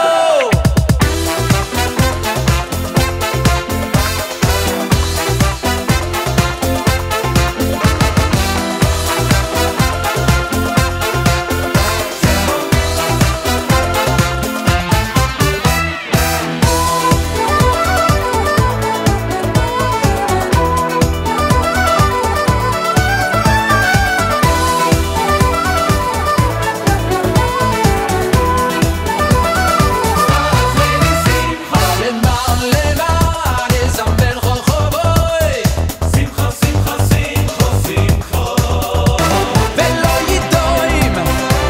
ידועים השם אלוהי לי לילה מוידקו למען למען יזמר רחובוי שמחו שמחו שמחו שמחו אוי ולא ידועים השם אלוהי לי לילה מוידקו שמחה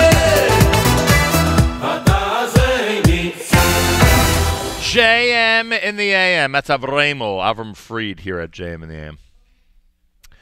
By the way, big programming note at JM in the AM. Monday, I got the final word from Avi Kincaid. Monday, 8th day, will be in studio with us at JM in the AM for an unplugged performance. Say it again? Oh, and new music, right. They have an upcoming album. They're actually going to be releasing an upcoming album. And they'll introduce all that to you and to us this coming Monday at JM in the AM. So thank you, Avi Kincaid, for arranging all that. It's much appreciated. One of our favorite guests when we come to Elizabeth, New Jersey is here. One of the legendary people in the field of Jewish. And he's laughing. I'm being serious, even though I'm smiling. I'm just so glad to have him on the air again. Rabbi Joseph Oratz is the principal at Bruria. Takes amazing pride in the students they produce at Bruria. I can tell you that much. And he'll be there. Can I applaud them? Yes, please applaud them, Rabbi Oratz. Leave it to you to applaud them. Yes, you're always applauding them. I am. He'll be there the 17th of June at the annual gala, and of course, paying tribute to the 60 years of RTMA. Pleasure to welcome you back to JM in the AM. Always a pleasure to be here, Nachum. It is now June. Spring fever has arrived, Rabbi Oratz. It arrived in about February, I believe. Is that what happened? Oh, that's there could still be 10 inches of snow on the ground. No, we're ready. We're ready for the spring. Spring fever has arrived, but nonetheless, the school year continues to go strong at Bruria. We are ready. How is it that you keep everyone engaged all the way till the last minute of the school year? Our kids want to be engaged. You're kidding me? They're just loving it. Truth is, we're ready. We're gearing up for finals. Here we go. Oh, boy. So we love that time of year. That could be tough. Last big push. Sometimes some pressure finals time, It's good. Every once in a while you got to get out of balance in order to get into balance. That's true.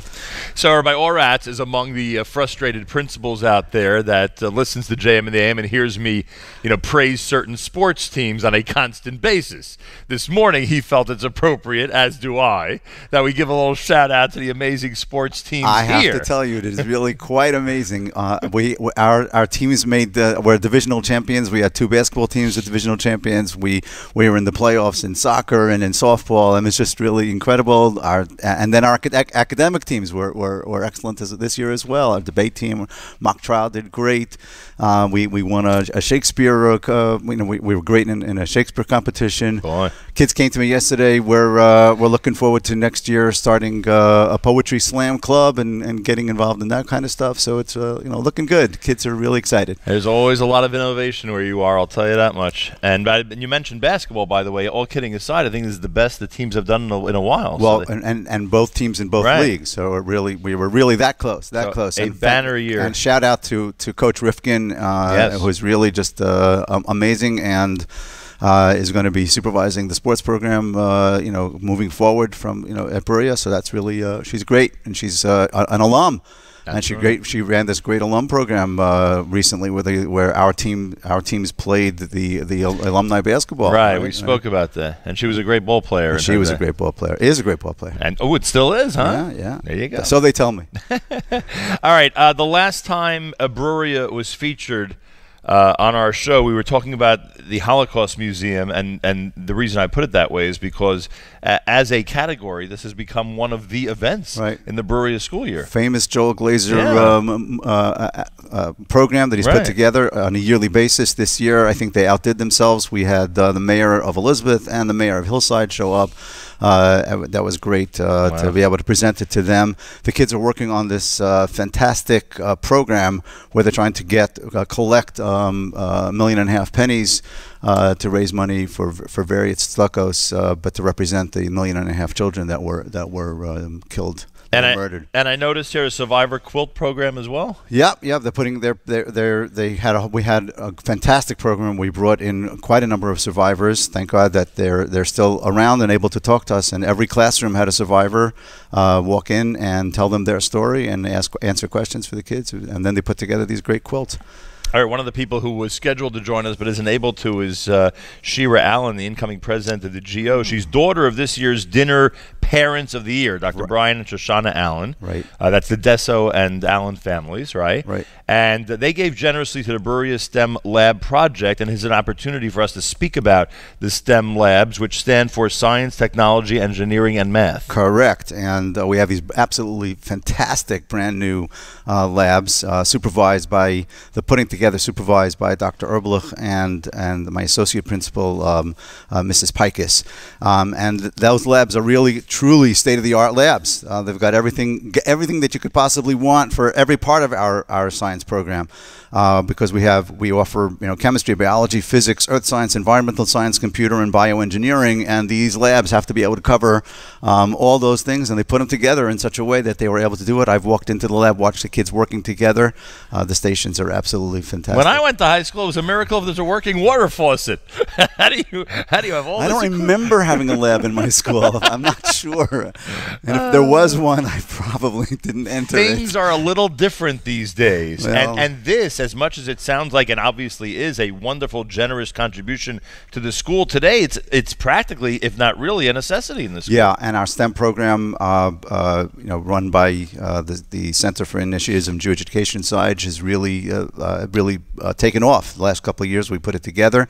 The kids presented their projects this past year, just recently, and just a couple of them that are unbelievable because I'm watching the kids put together stuff. So one group of kids put together a model of something that I think would be very useful. In hospitals, doctors have to be able to, you have to make sure that doctors wash their hands before they leave the restroom. They put together a working model of a lock that locks you in. If you don't use the soap and water, you can't get out of the bathroom. Oh, is that a classic? All right, and it works. And they put it together. I'm ready. Forget Jewish education. Let's just go into let's sell the darn thing, right? Yeah, it's fantastic. And they put together that and a whole bunch of other projects as well. So that you must see a lot of ingenuity and creativity every day. That's literally every day because kids are constantly knocking on my door, coming in with ideas of things that they would like to do and run. So we should note before we go to our next guest, who's sitting next to you. We should just say, give you a big shout out because we just spoke a minute ago about college acceptance and the incredible accomplishments. You've seen your seniors really be recognized by different colleges and institutions who appreciate what they've accomplished here over the last 4 years. In fact, unfortunately, because of the weather, our most recent college night had to be postponed. But we had deans from 3 different schools coming to us, from Stern, from Touro, and from Barnard, to come in and speak to our girls. Obviously, our girls are sought after. And they want them, and I don't blame them. They're great kids.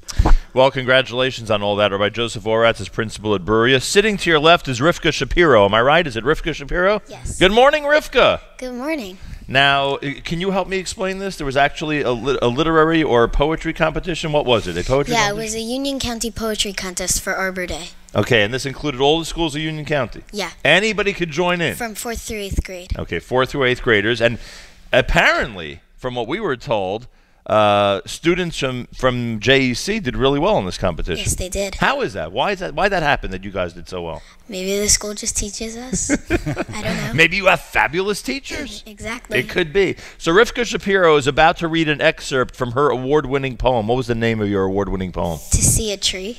Rivka, take it away. Rough chocolate brown gowns flatter their trunks. Scarves of bright green foliage add to their splendor, cloaking them in a natural elegance, such a beautiful sight to see the tree's dresses. Little drops of dew rest on their leaves, glittering like a web of diamonds, wet gems that light up in the rising sun, such a beautiful sight to see the tree's jewels. A soft, gentle breeze floats through their branches, sweeping and swaying with a graceful air, slowly moving with the wind as it blows, such a beautiful sight to see the trees dance. There you go. Rivka Shapiro. Congratulations, and thank you for that. Very inspiring. Thank you. Rabbi Oratz, continue to be proud. Thank you. I am, and that was really great. And what's really great is both Shira, who couldn't be here, and Rivka, who is here, are next generation because both their moms were Bruriah graduates. So amazing. It's really exciting for us. So is my grandmother. And your grandmother, right? How do you like that? Right. It seems every time we come here, another generation is added. It's really remarkable. We're not getting old enough. Don't worry about it. Rabbi Oretz, I thank you, and continued Hatzlacha here. Thank you very much. A pleasure to be here. Mazal Tov to all the Bruriah graduates, and of course to everybody at Bruriah High School. We're here at the JEC. The big dinner is the 17th of June. More coming up right here at JM in the AM.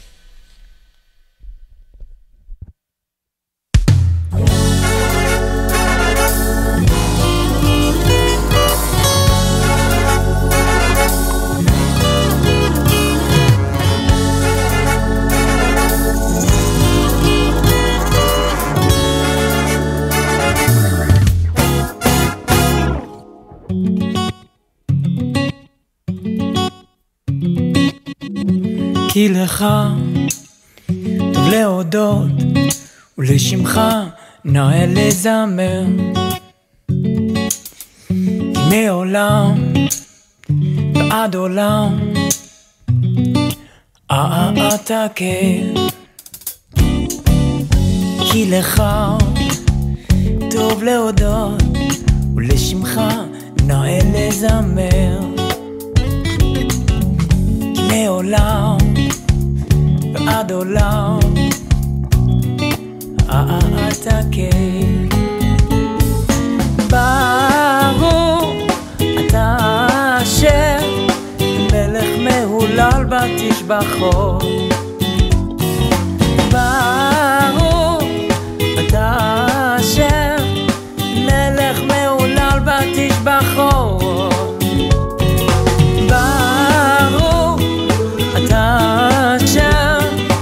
מלך מהולל בתשבחות ברור אתה אשר מלך מהולל בתשבחות כי לך טוב להודות ולשמך נאה לזמר כי מעולם ועד עולם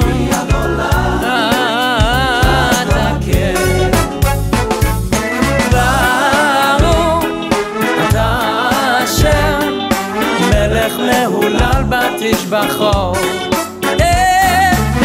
ברור אתה אשר מלך מהולל בתשבחות נה נה נה נה נה נה נה נה נה נה נה נה נה נה נה נה נה נה נה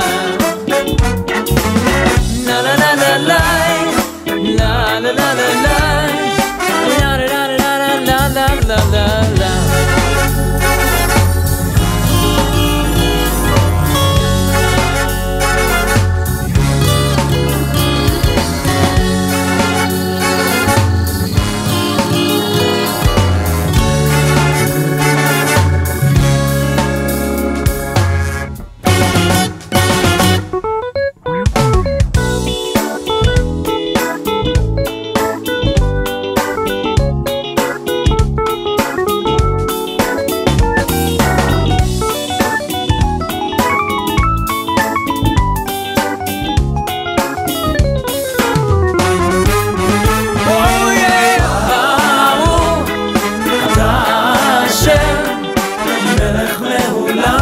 תשבחו לה לה לה לה לה לה לה לה לה לה לה לה לה לה מלך מהולל בתשבחו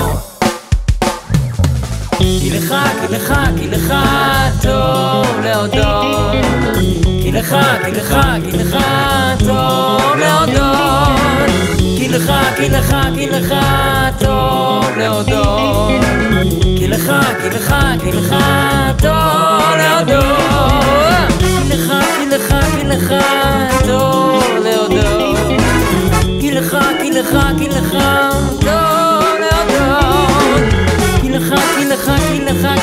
טוב להודות כי לך טוב להודות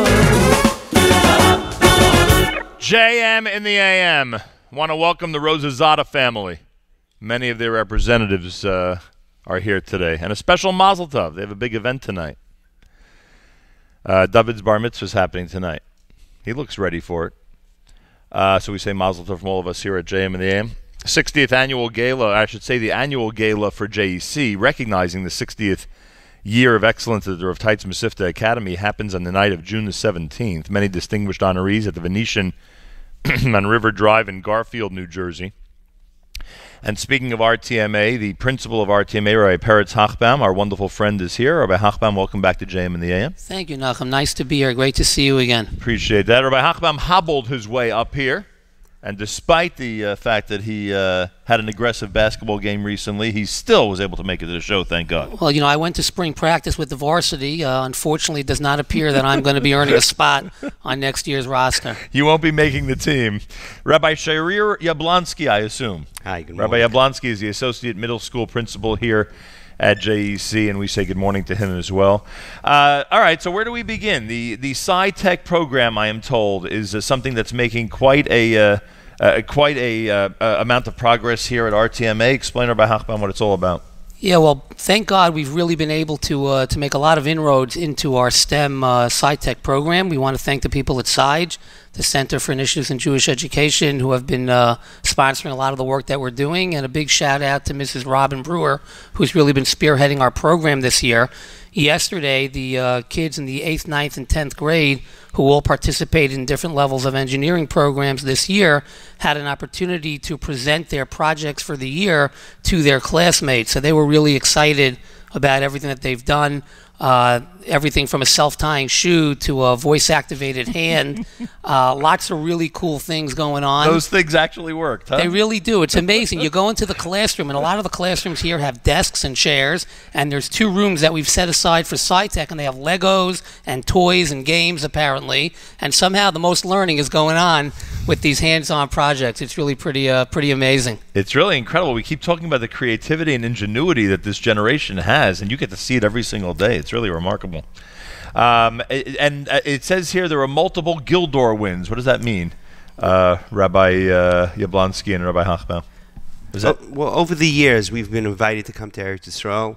Our team has made it there. I remember discussing this with you, right? And this is an actual competition, right? That was a competition. Right. It was a competition. Right now, it has transformed into a different program, but our team has made it all the way to Eretz Yisrael. One time, I became in first place or second place in the competition in Eretz Yisrael. It's unbelievable. All right, Rabbi Hachbaum, the brand new Beis Medrash program. This is something that's been innovated for 10th through 12th graders. Explain it to our audience. Very interesting possibilities that we have with our new Beit Midrash program. There are a lot of boys, when they finish the 12th grade, thank God about 95% of our graduates will be continuing on to study in Israel at various yeshivot. And we want to make sure that the boys are ready for a full day of learning at whatever level they're on. The Beit Midrash program is designed to have kids, as they move through the grades, begin to experience chavruta learning, learning together, either to prepare a sugya, to make a landing on a piece of Gemara, to look at a Tosfot or a Rishon inside, to review together. They're working in chavruta, they're working in small chaburot with the Rabbeim and special Beit Midrash Sholem Eshiv Rabbeim going around to answer their questions and help them and work through. But the idea is that kids are really developing those skills to learn independently, and more importantly, developing the real she'ifa, the real sense of excitement. Wow, we have an opportunity to learn together and put our finger on the place and really plow through. So that's a very exciting new program that we have. The better the skills are once they leave high school, obviously the more desire they're going to have to continue in that area. It's definitely true. There's no doubt that our boys have been leaving RTMA for years well prepared for the challenges of learning in Israel, but we believe that they'll be even in better shape getting ready for their coming year of learning by really having those abilities honed. When we were told Rabbi Yablonsky is going to be with us today at JM and the AM, there was a note next to his name about time management. And I never thought that this was ever a topic that is addressed when it comes to schooling and education. But it does say that you're known, or renowned rather, for time management and other educational and organizational innovations. At the Torah Masorah National Leadership Convention, you spoke on the topic of, I taught it, they seem to have gotten it, but why can't they explain it? Let's do the time management piece first. What's that all about? Thank you very much. The time management, we start in sixth grade discussing the challenges of time, what's the benefit of being able to balance out your time, making lists, and there's a variety of things that take place, and the students get to think about it. In fact, our planners are based around that, and they're reviewed to see if they'll be able to balance out their times. It helps a number of students be able to figure out that school is doable and having fun at the same time. I'm just wondering about the age group. I mean, kids in those grades can understand and implement a time management program, or no problem, huh? Whoa, no, Right, you say would no problem. They have to work on it, and they have to think about it. It opens up the possibilities, and it actually takes a while. It takes a while, the 6th, 7th, 8th, and going into 9th grade, there has to be more of it taking place, and Rabbi Hochman has included that in the 9th grade classes. This is a development that has to happen, but it has to happen somewhere and sometime, and someone has to focus on it. And Rabbi Hochbaum, time management does not mean that anything important to a student, and I'm being serious, whether it's sports or other extracurricular activities, doesn't mean anything like that has to be eliminated. It's all implemented into their time management On schedule. the contrary, the more important things like sports and other extracurricular activities are, the more important the time management. There's something inherently requisite if you want to be successful in high school in figuring out that you can't close the books Thursday night, reopen them on Monday, and just, watch football all weekend and still somehow pull your A's and go to practice and go to games. So we work hard beginning with freshman year, building on the middle school program that Rabbi Yablonsky leads, and really teach the kids how to manage their time, how to plan things out. With finals coming up, we spent a lot of time talking to the boys about making sure that everything's in its place, Right. everything's on time, and not to get overwhelmed by the mass, but rather to manage it properly and handle it. All right, and Rabbi Yablonsky, I taught it. They seem to have gotten it, but why can't they explain it? Most people, I don't know what this topic's about. You'll tell us in a minute, but most people do say that you only know something when you are able to explain it. So what is this topic about? Right, that's true. The summary of it, really in one sentence, the word I used was thinking in concentric circles, hard word, in concentric circles in the could and the should, which really means that we're supposed to be able to encourage students to be able to start thinking in many possibilities. I could give you an example if I may. Sure.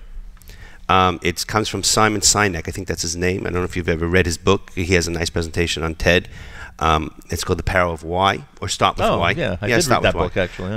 So I have a pen here. I could come to you, and one approach is this pen here. It has a cushion. It's hard. Right. It writes nice, writes smoothly. We'd like to buy it, and you're going to decide, okay, is this worth it for me? Or I could say, Nachum, you're a very distinguished-looking person. You have a nice logo, and I'm sure you do some writing. This will complement you. So the difference between the two is in the what and the why. Understanding that to students, and the students should understand that the different possibilities of questions, circle within a circle, understanding there's details and this gets into the depth of what the person is, and then the possibility of what the could and the should is. What are the possibilities that could happen if you ask this question, or the answers? And by teachers asking questions like that and asking our students to think like that, the depth of understanding gets greater, and then you are able to explain things much better. Very good. I like that. Boy, oh boy. There's a system to everything, huh? That's for sure. All right, before we go on to our student presentation, Rabbi Hochbaum, it must be extra significant for you that this year's dinner concentrates on RTMA and its history. You're obviously the current principal. You take great pride in what RTMA stands for.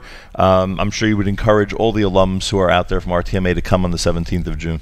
Well, without a doubt, we look forward to celebrating RTMA at 60, God willing, at the upcoming annual gala dinner. And we're very fortunate, those of us who are working in the school now, and I don't know all the alum who came before me or went through school before I came here. But the fact of the matter is that I'm in a very fortunate position because I think the strength of RTMA, one of the best things about it, is it's a venerable institution. RTMA at 60, the yeshiva really has a very, very strong foundation on which to build. And I'm fortunate, together with my colleagues, with Rabbi Yablonsky, Rabbi Newman, Rabbi Sauber, all the Rabbeim and teachers, and let me stop to say hello to them and thank you to them for everything that they do for all of us every day and for the kids. But together we have an opportunity to build on that foundation of RTMA at 60, and it's a very transformational time for the school, and take the 60 years that we've built upon and become such a foundational institution within the community and really even transform it and turn it into a place of 21st century learning with project-based learning, with chesed activities, with STEM, with new Judaic electives. So all of the new ideas that we're bringing to bear built on this foundation really put us in a very exciting place. And with God's help, it's really an exciting time, a tremendous time to be elevating the education and to be part of the JEC family. Well, and I'm glad you said this with Rabbi Teitz here at our show, and I recognize him because this is so unique in my opinion. You get to institutions in our community that are quote-unquote older, and you say to yourself, you know, how is it possible that they could be current, that they could be with it, so to speak? And here you have a tremendous foundation, obviously, as you just cited.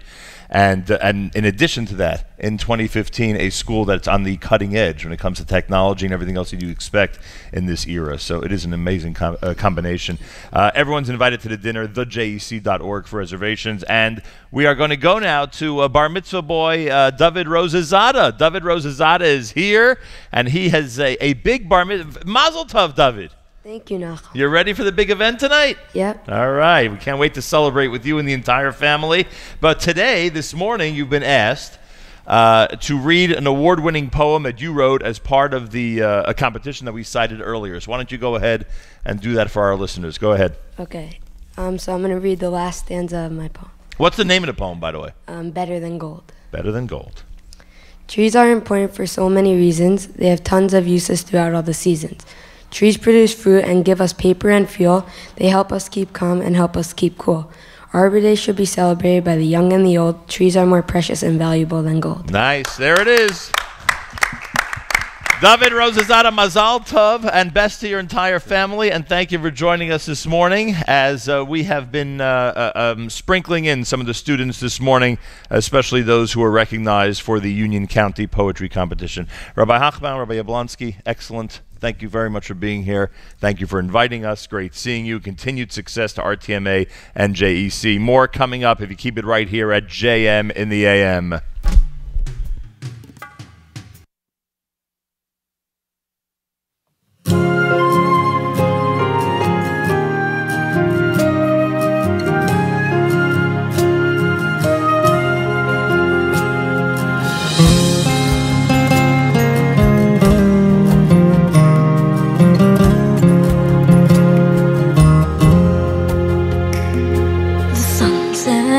Over the clouds as the world stands so still, not a sound. But listen carefully, you can hear the whispering announcing the arrival of the Shabbos Queen. The candles reflecting the joy on the faces of every girl and boy. Mother prays there silently. Children sing the Chadadi as Shina descends to fill the world with peace. Suddenly from the dark comes my Shabbos, my spark, and its holiness lights up my soul. It's a treasure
JM in the AM.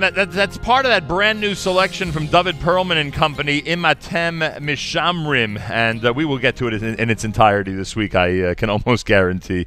But we have some amazing guests here at JEC as we continue to speak about the annual gala coming up on the 17th of June at the Venetian here in New Jersey. And this year, specifically celebrating 60 years of excellence at the Rav Teitz Mesivta Academy, it is an honor to welcome Rabbi Teitz to the airwaves. Welcome, and thank you for welcoming us here again to JEC. It is our pleasure. We certainly have been hearing you and working with you for the past 30 years or so. It's been a while, and I thank you, Rabbi Teitz. Can you take us back, and I know we have very limited time, but can you take us back 60 years when the decision had to be made that a boys' yeshiva high school had to be established here? I can take you back. Of course, I wasn't even here. I was learning in Eretz Yisrael at the time. And it was my father's decision that we started growing beyond the 6th grade, 62 years ago. Right. And then 60 years ago, the start of the high school. And it was an effort. One of the main efforts was getting students because we were an unaccredited high school. The state of New Jersey at that time still accredited private schools. It no longer does. But they wouldn't accredit them until there was a graduating class, and we were running on a class at a time. All right. They were guaranteed that their sons would graduate from an accredited high school, and Baruch Hashem, 3 years later, that promise was kept, and the rest is history. It's amazing, and it was not an era that was. It was not an era where Jewish education was taken as seriously as it is today. So it wasn't taken as seriously, and not for as long. Right. We had to play down our 8th grade graduation. We didn't even call it a graduation. We called it a commencement, so as not to give the students the idea that they had finished anything. And it was a battle each year to try to retain as many as possible into the school. I keep them in yeshiva. Today, Baruch Hashem, it's 100%, and it's taken for granted that 8th grade is not enough, and that even high school is not enough. No question about it. Rabbi Teitz invites everybody to the annual gala on the 17th of June at the Venetian. It'll be a special tribute to the 60 years of RTMA, the Rav Teitz Mesivta Academy. It is always a pleasure seeing you, and thank you so much for being here today. If I can add just one thing. Sure. You asked me to go back 60 years. Right. We had the cooperation my father had the cooperation of the Rabbonim of the area.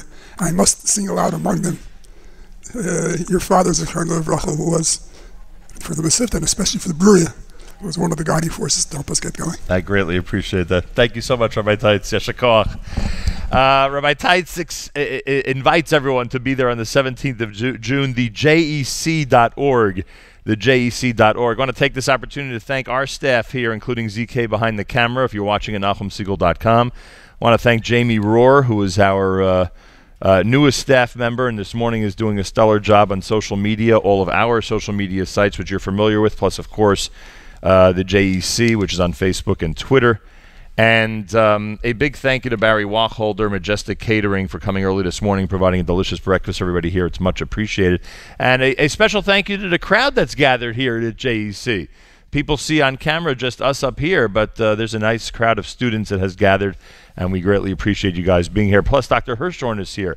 And as I told him, it's his emails about this radio show that keep me going on a daily basis. I thank him very, very much. Let's lift that a drop, and we'll introduce Wayne Greenberg and Shana Weitz. Am I correct? Yeah. Yes. Wayne is accompanied by his son, RTMA 10th grader. Your son's name is Max. Where's Max? Good morning, Max. How are you? Good, how are you?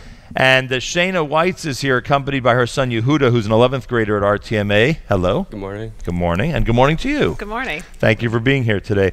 Both, of course, parents, as we just made obvious, and both are part of the annual dinner committee. Am I right? One of the most fun jobs of the year is when you are informed that you are now a member of the dinner committee. Wayne, am I right? I can't think of a more exciting thing to be informed of.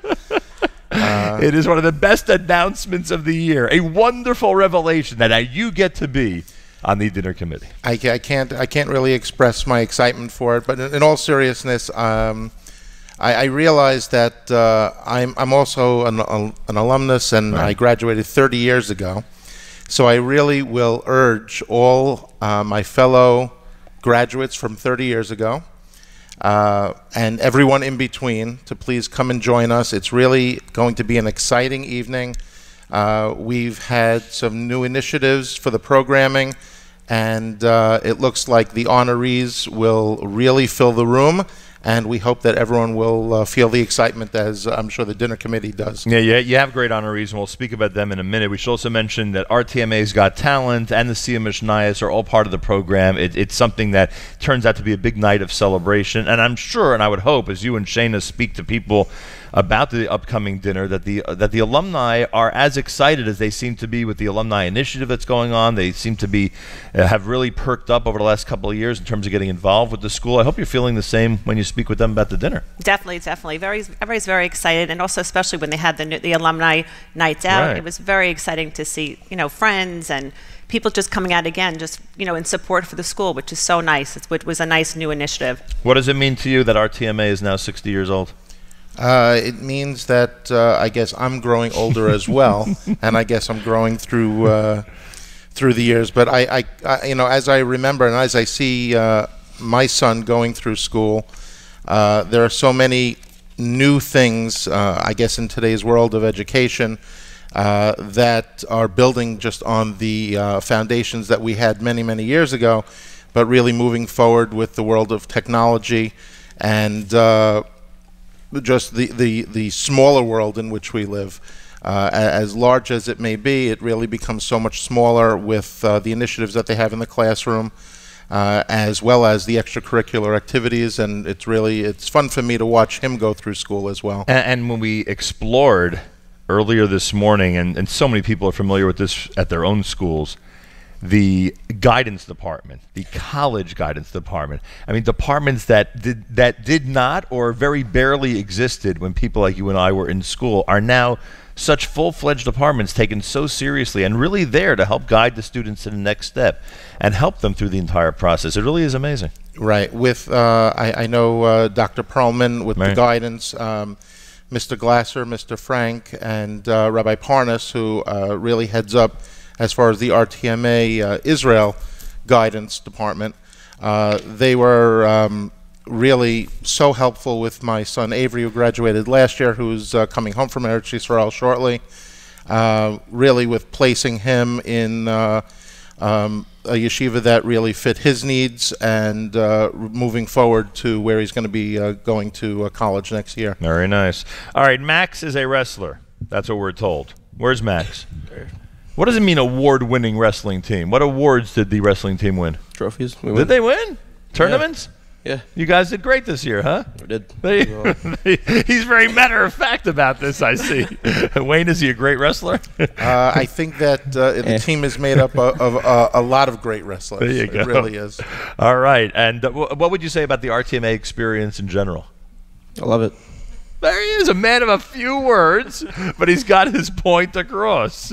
Now, Shayna, your son, Yehuda, who's with you, ran the Miami Chai Lifeline Marathon, and I heard did very well in terms of fundraising for it. He did very well in terms of fundraising and his timing, and he was the only student from the school who went, so all right, we're very proud. What was the time? 2:14:01. That's the half marathon? Yeah. 2:14. I was aiming at 2:30. Well, for people who didn't train. Why, you didn't train at all? Nope. It was a big mistake, but I still accomplished it, and I got 2:14. Wow. What's your best time? 2:10 is Miriam Wallach's best time in the half marathon. All right. Oh, okay. Now you have another goal to go for next year. And how did you, when you were fundraising for it, were people into the cause? Were they ready to come forward and sponsor you? Yeah, I feel like over the past couple of years, I just raised with my brothers just for the fun of it. But this year, I raised it for my cousin Aliza in Israel. So people have more an idea of what you're raising for. What your purpose was. Yeah. Very nice. Shayna, I'm sure you're very proud. I am very, very proud. Well, there you have it. Couple of RTMA students with their parents this morning, Wayne Greenberg and Shayna Weitz. You're both part of the dinner committee for the 17th. We're going to get to the honorees a little later on with some of our guests, but please encourage everybody to be there on the 17th. Of course. Yes, Very please. important to come. All right. Thank you. Thank you very much. Thank Pleasure you. having you. The JEC.org is the website, reservations, information, etc. TheJEC.org. And it's at the Venetian in Garfield, New Jersey, which is a great location. Reminding everybody that today is the Day of Unity as designated by the families of the 3 boys in Israel. Everybody is encouraged to participate in the Day of Unity by simply encouraging people of all ages to concentrate on what unites us and not, God forbid, what divides us. Want to take this opportunity to wish a mazel tov to Rabbi and Rebbetzin Newberger in Bergenfield, the congregation Beth Abraham. Their big dinner is this week, and we say mazel tov to them as they are recognized for their incredible leadership in the Bergenfield community and beyond. Congratulations and mazel tov. And I want to take this opportunity, if I may. Last night I had the privilege and pleasure of participating in an amazing simcha. I want to wish a mazel tov to the Mailer and Somer families. The Mailer family is from Denver, Colorado, and the Somer family is from Memphis, Tennessee. And both families from these two areas of the United States gathered in the New York area last night at the Rockley Country Club to celebrate the wedding of Benji Mailer and Shoshana Somer.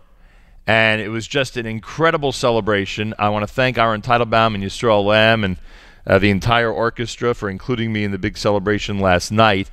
And it was unique having these two out-of-town communities converge together in New York with all their friends and relatives from this area.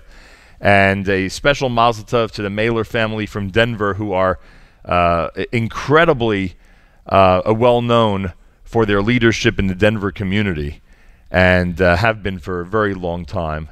I was speaking to one of the members of the Fried family from out in Denver last night, and he was telling me just how incredible the Mailers are. So a very, very special mazel tov to the Mailers and to the Somers from all of us here at JM and the AM. And Shlomi Daskal, who's always remarkable, he was the lead singer at the chuppah and during the reception, and he went ahead at the request of the Kala, at the request of Shoshana, and turned a Kol Barama selection that we're really familiar with to Asher Bara. She wanted the Kol Barama tune, but didn't necessarily want those words as she was walking down, so he turned it into a beautiful Asher Bara, and as usual, he was quite incredible. So a big mazel tov from all of us here at JM in the AM. More coming up. We're live at JEC in Elizabeth, New Jersey. Keep it right here at JM in the AM. Lo yesh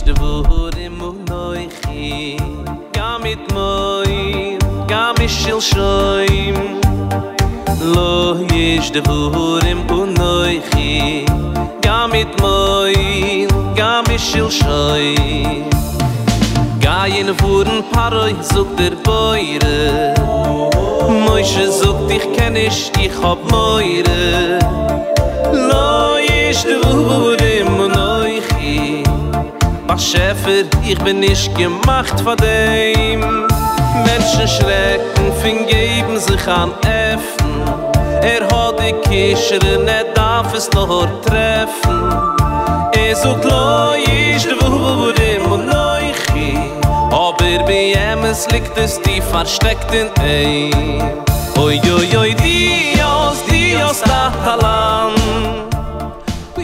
Comes from Matti Illo. It's a brand new CD entitled Machshavos, and that's called Lo Ish here at JM in the AM. I was told yesterday that here at the JEC they have the distinction of having David Lowy, the singer that so many people know out there, David Lowy being an alum of JEC. And when I heard that, I said we've got to make sure to include one of his selections this morning here at JM in the AM. So David Lowy, who's a proud alum of JEC, and they're proud to have him out there on the Jewish music scene. Here he is with his tune entitled Ata Imadi. This is JM in the AM.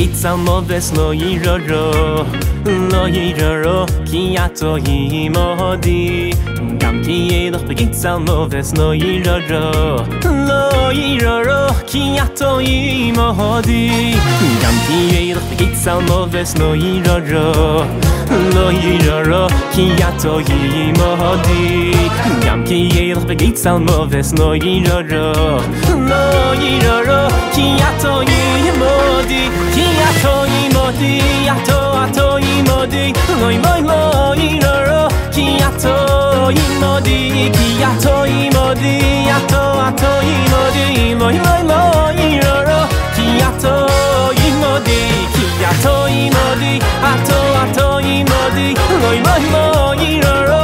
Ki ato imodi, ki ato imodi, ato imodi, loy loy loy ro. Ki ato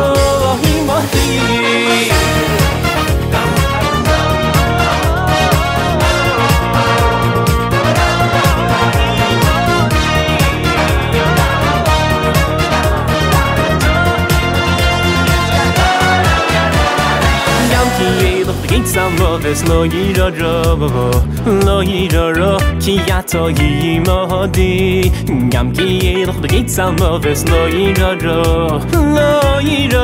ki ato yimodi gam ki yelch begitza moves lo yiroro ki ato yimodi gam ki yelch begitza moves lo yiroro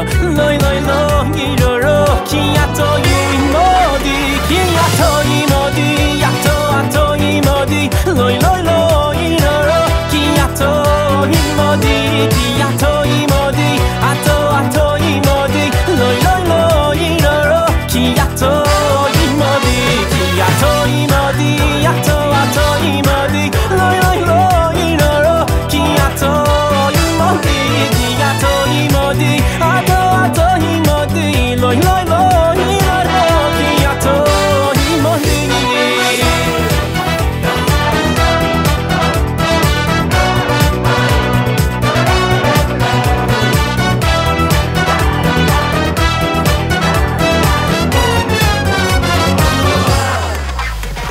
ato yimodi ato yimodi loy yiroro ki ato yimodi ki ato yimodi ato yimodi loy yiroro ki ato yimodi ato yimodi ato yimodi loy yiroro ki ato yimodi ki ato yimodi ato yimodi loy yiroro ki ato yimodi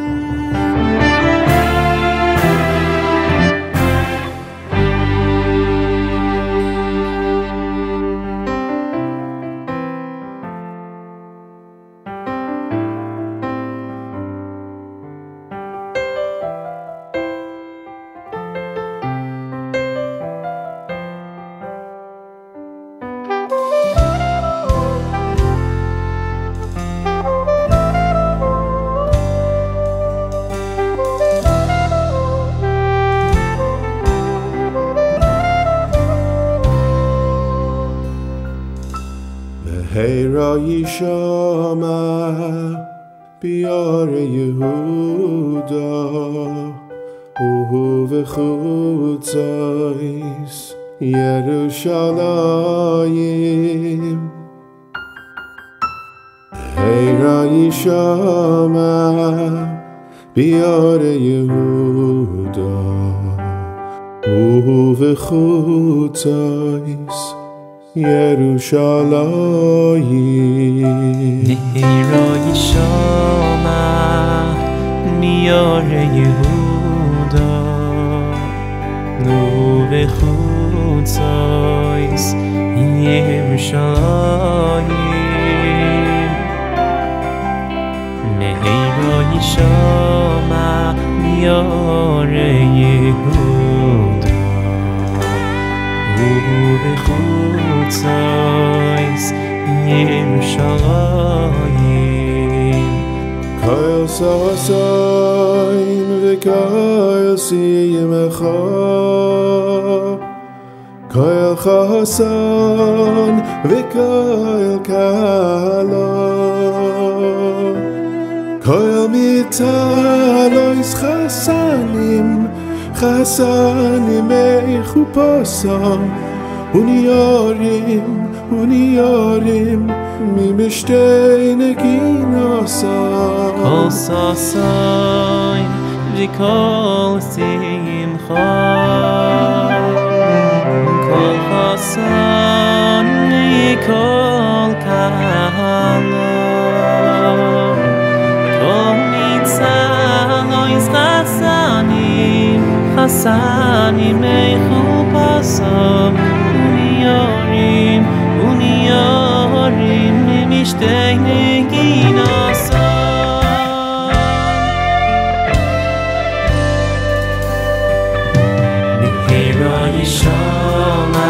Well, you got a little bit of a bonus there. Not only the David Lowy song Atay Madi, but his Mehera, the duet with A.B. Rottenberg as well. David Lowy is an alum of JEC. And Rabbi Teitz is here. I think he's also an alum of JEC, if I'm not mistaken. You're mistaken. I am mistaken. Yes, you are. That's hilarious. I love it. But it's a pleasure to welcome you here. Rabbi Eliyahu Teitz, of course, is the Associate Dean. Rabbi Chaim Marcus joins us. Rabbi Marcus is the Rabbi of Congregation Israel in Springfield, New Jersey, member of the Brewery of Faculty. Rabbi Marcus, great to have you here as well.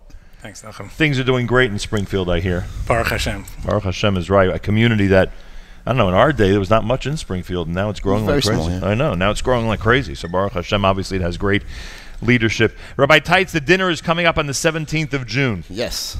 And it's a wonderful opportunity for people, whether they're alumni or not, to pay tribute to an incredible institution. JEC has been here. We had an opportunity to speak with your father, with Rabbi Teitz, just a few minutes ago about the history of the high school and how important it was to get the JEC to expand when it came to 62 and then 60 years ago. And all this will be recognized at the Venetian on June the 17th at the big annual gala. Everyone is encouraged to be there. Reservations, thejec.org. And Rabbi Marcus can speak to a specific set of honorees that are going to be at the dinner, but I'll ask you to help me with some of the others as well. You'll be honoring Rabbi Mordechai Tokarski that evening. Rabbi Chaim Strachler. They're both being recognized as distinguished alumni. Anything you want to tell us about these two wonderful Rabbi rabbis? Tokarski was one of the first of the batch of Russian students to come over. Wow. Yeah, and I don't know if he's going to be embarrassed by my saying this, but when he was here in school, he was known as Mad Max. As everybody from Russia was. Absolutely, yes. And he's gone on, building on the foundation here to wonderful things with Rage. He's got a great organization dealing with the Jews of the former Soviet Union and trying to get them, the next waves that came later. Correct. In general, was there a big Russian Jewish population here at that time? Yeah. In JEC? In JEC. I don't remember that. Wow. Yeah. And Rabbi Strachler, as you mentioned, anything to Rabbi tell? Strachler, he's always bright, genius, Rhodes Scholar. Simple as that, huh? That's it. That's enough said. So all those accomplishments will be recognized at the dinner. Absolutely. And Dr. Brian and Shoshana Allen are being recognized as Parents of the Year that night. They're a wonderful couple. Wonderful family. Their children are wonderful, too. Shoshana, I remember her when she was in Berea.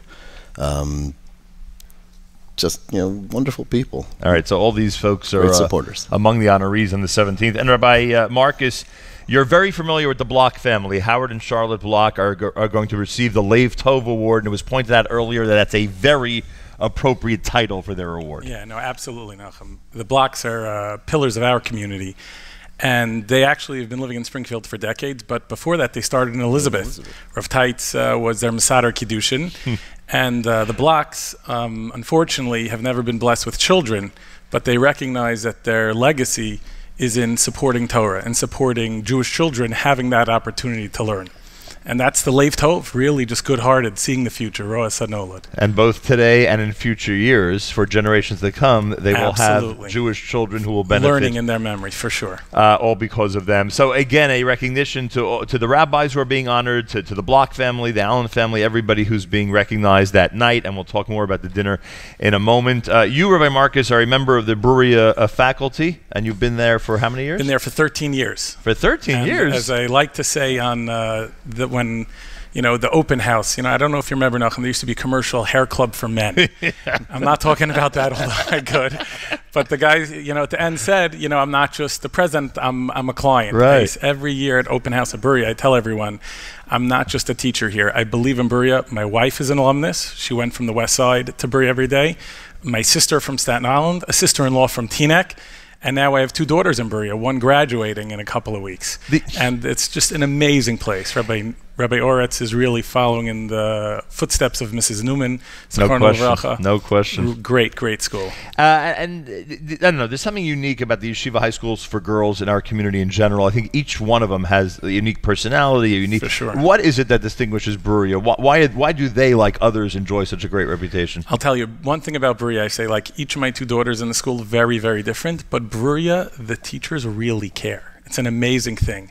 And they're metapel with them, with each girl, Ba'asher Heim Sham, and it runs the spectrum. And I'll tell you, I have students every year that push me in terms of ideas of machshava, philosophy of halacha, brilliant students, and discussing it on the very highest level, working with them, and students who want to know more of the basics halacha, just how to live, and really Berea caters to everyone. Sounds like our Marcus Amazing. likes going to school every day. Oh, yeah. That's what it sounds like to Twice me. a week. Oh, twice a week. All right. Rabbi Teitz at the event. I think this says it all, as far as I'm concerned. On the night of the 17th, aside from paying tribute to the honorees, and you'll hear messages, obviously, etc., and a lot of good spirit, but there are two things going on that night that I think exemplifies JEC. I mean, this is it. This is it. You set it up for me perfectly. First, RTMA is going through their incredible RTMA Got Talent search process. It's going on right now. That's why one of the reasons why we didn't invite any specific act to be here today, because they're still going through this competition. The winner will be exhibited, will be able to perform that night. And we have no idea what that means yet. We don't know what kind of talent it'll be, but that'll be that night. Obviously, we're talking Hopefully it's not the fire jugglers. That'll be a night that you'll be able to see the creativity of RTMA, while at the same time there's a special Siyum Mishnayos in honor of RTMA's 60th anniversary that will culminate that evening. Obviously, the school, the faculty, the students have been very involved in this project as well. And alumni. And alumni as well, right. Signed up as well. So these two basically sum it all up, would you say? From the two sides, the Torah and the world. 100%. And everyone's going to be able to enjoy it that evening. And sometimes, I'm sure when you announced this, you didn't know what the response would be. And it sounds like everyone's gotten into done it. very well, yeah. For the Siyum We've been very Mishnayos, pleased and probably with the other as well. I'm sure there were many skeptical students if this would be a program, the talent competition, that would be worthwhile. They didn't know how seriously we were going to take it either. Correct, and sure enough, it ends up being a competition that's going to be recognized that night. So it's going to be a fun evening. I was there a couple of years back, and it's always a very high-spirited affair. Everybody out there, come and enjoy at the Venetian in Garfield, New Jersey, as JEC celebrates, but specifically they pay tribute to 60 years of RTMA, the Rav Teitz Mesivta Academy, with tributes to all the honorees. There's a phone number for information at 908-355-4850. That's 908-355-4850. Use extension 6248 for the dinner. And finally, the website at thejec.org. I would be remiss if I would let you go without asking about any new developments or achievements, anything you want to mention to us since we've spoken a year ago? This year, we had 17 of our students get YU Honors scholarships. That's a big number. It's a very big number. 9 from Berea and 8 from RTMA. 8 out of 48 boys. That's an enviable percentage. That's a very nice percentage. Yeah, it's fantastic. And we're very proud of that, proud of the education that RTMA supplies and provides.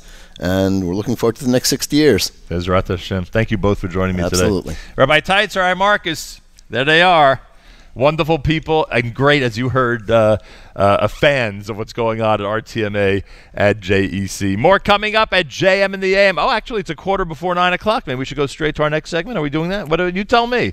We're going here? Okay, we're going to head to some of our musical selection and then come back with our final segment here at JM in the AM. My gosh, when we surround ourselves with faculty and students who are enthusiastic about school, the morning just flies by. It's as simple as that. Here's Nochi Krohn at JM in the AM.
kashem ki yemel techavi yein zur zur keloi keyinu ein kodesh kashem ki yemel techavi yein zur zur keloi keyinu ein kodesh kashem ki yemel techavi yein zur zur keloi keyinu yein zur zur keloi keyinu yein zur zur keloi keyinu kimi elika mi balade Hashem umi yitzor zulasi eloi keyinu JM in the AM. I remember when we did the show from Bruriah, our last segment was a very, very high-spirited one with like 60 students who had some, I don't know, big rally cry, I remember at that time, which was a great way to end the show. And last year also, I remember we had a great show here that ended on a real high note. And when I saw Mora Heather Leibowitz with her collection of different things to show us, I said, oh boy, this show is also going to be ending on a big high note.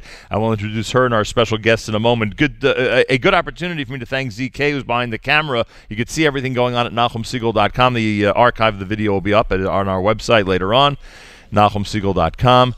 And I thank those who are listening around the world on the NSN app.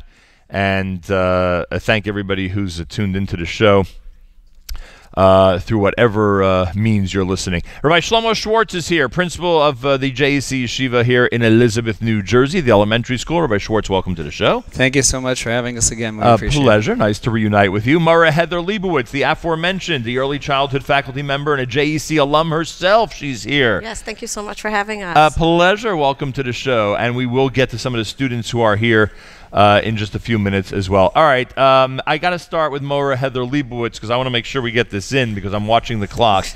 You said to me that you have the robot with you. Yes. This is the robot that does what?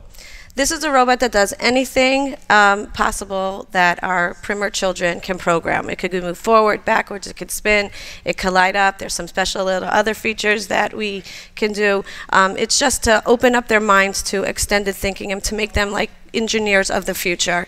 And every time the box comes out or it's on the table or they see the cart coming down the hallway, their eyes light up and they're like, it's Kibo time! Look, we're gonna do the robot! I mean, when the first came to us to tell us that we're going for robot training, my first thought was, oh my gosh, R2-D2 is coming to my room. And I was so excited. I thought like we'd be having like little robots walking around the room, like teaching them how to read or to like how to hold the pencil correctly. And when the box came out, we're like, oh, that's what it is. You know, in my day, coloring books were sufficient. You know that, right? I hear you. I had the same thing. But all right. So how does this work, especially for people watching? How does this thing work?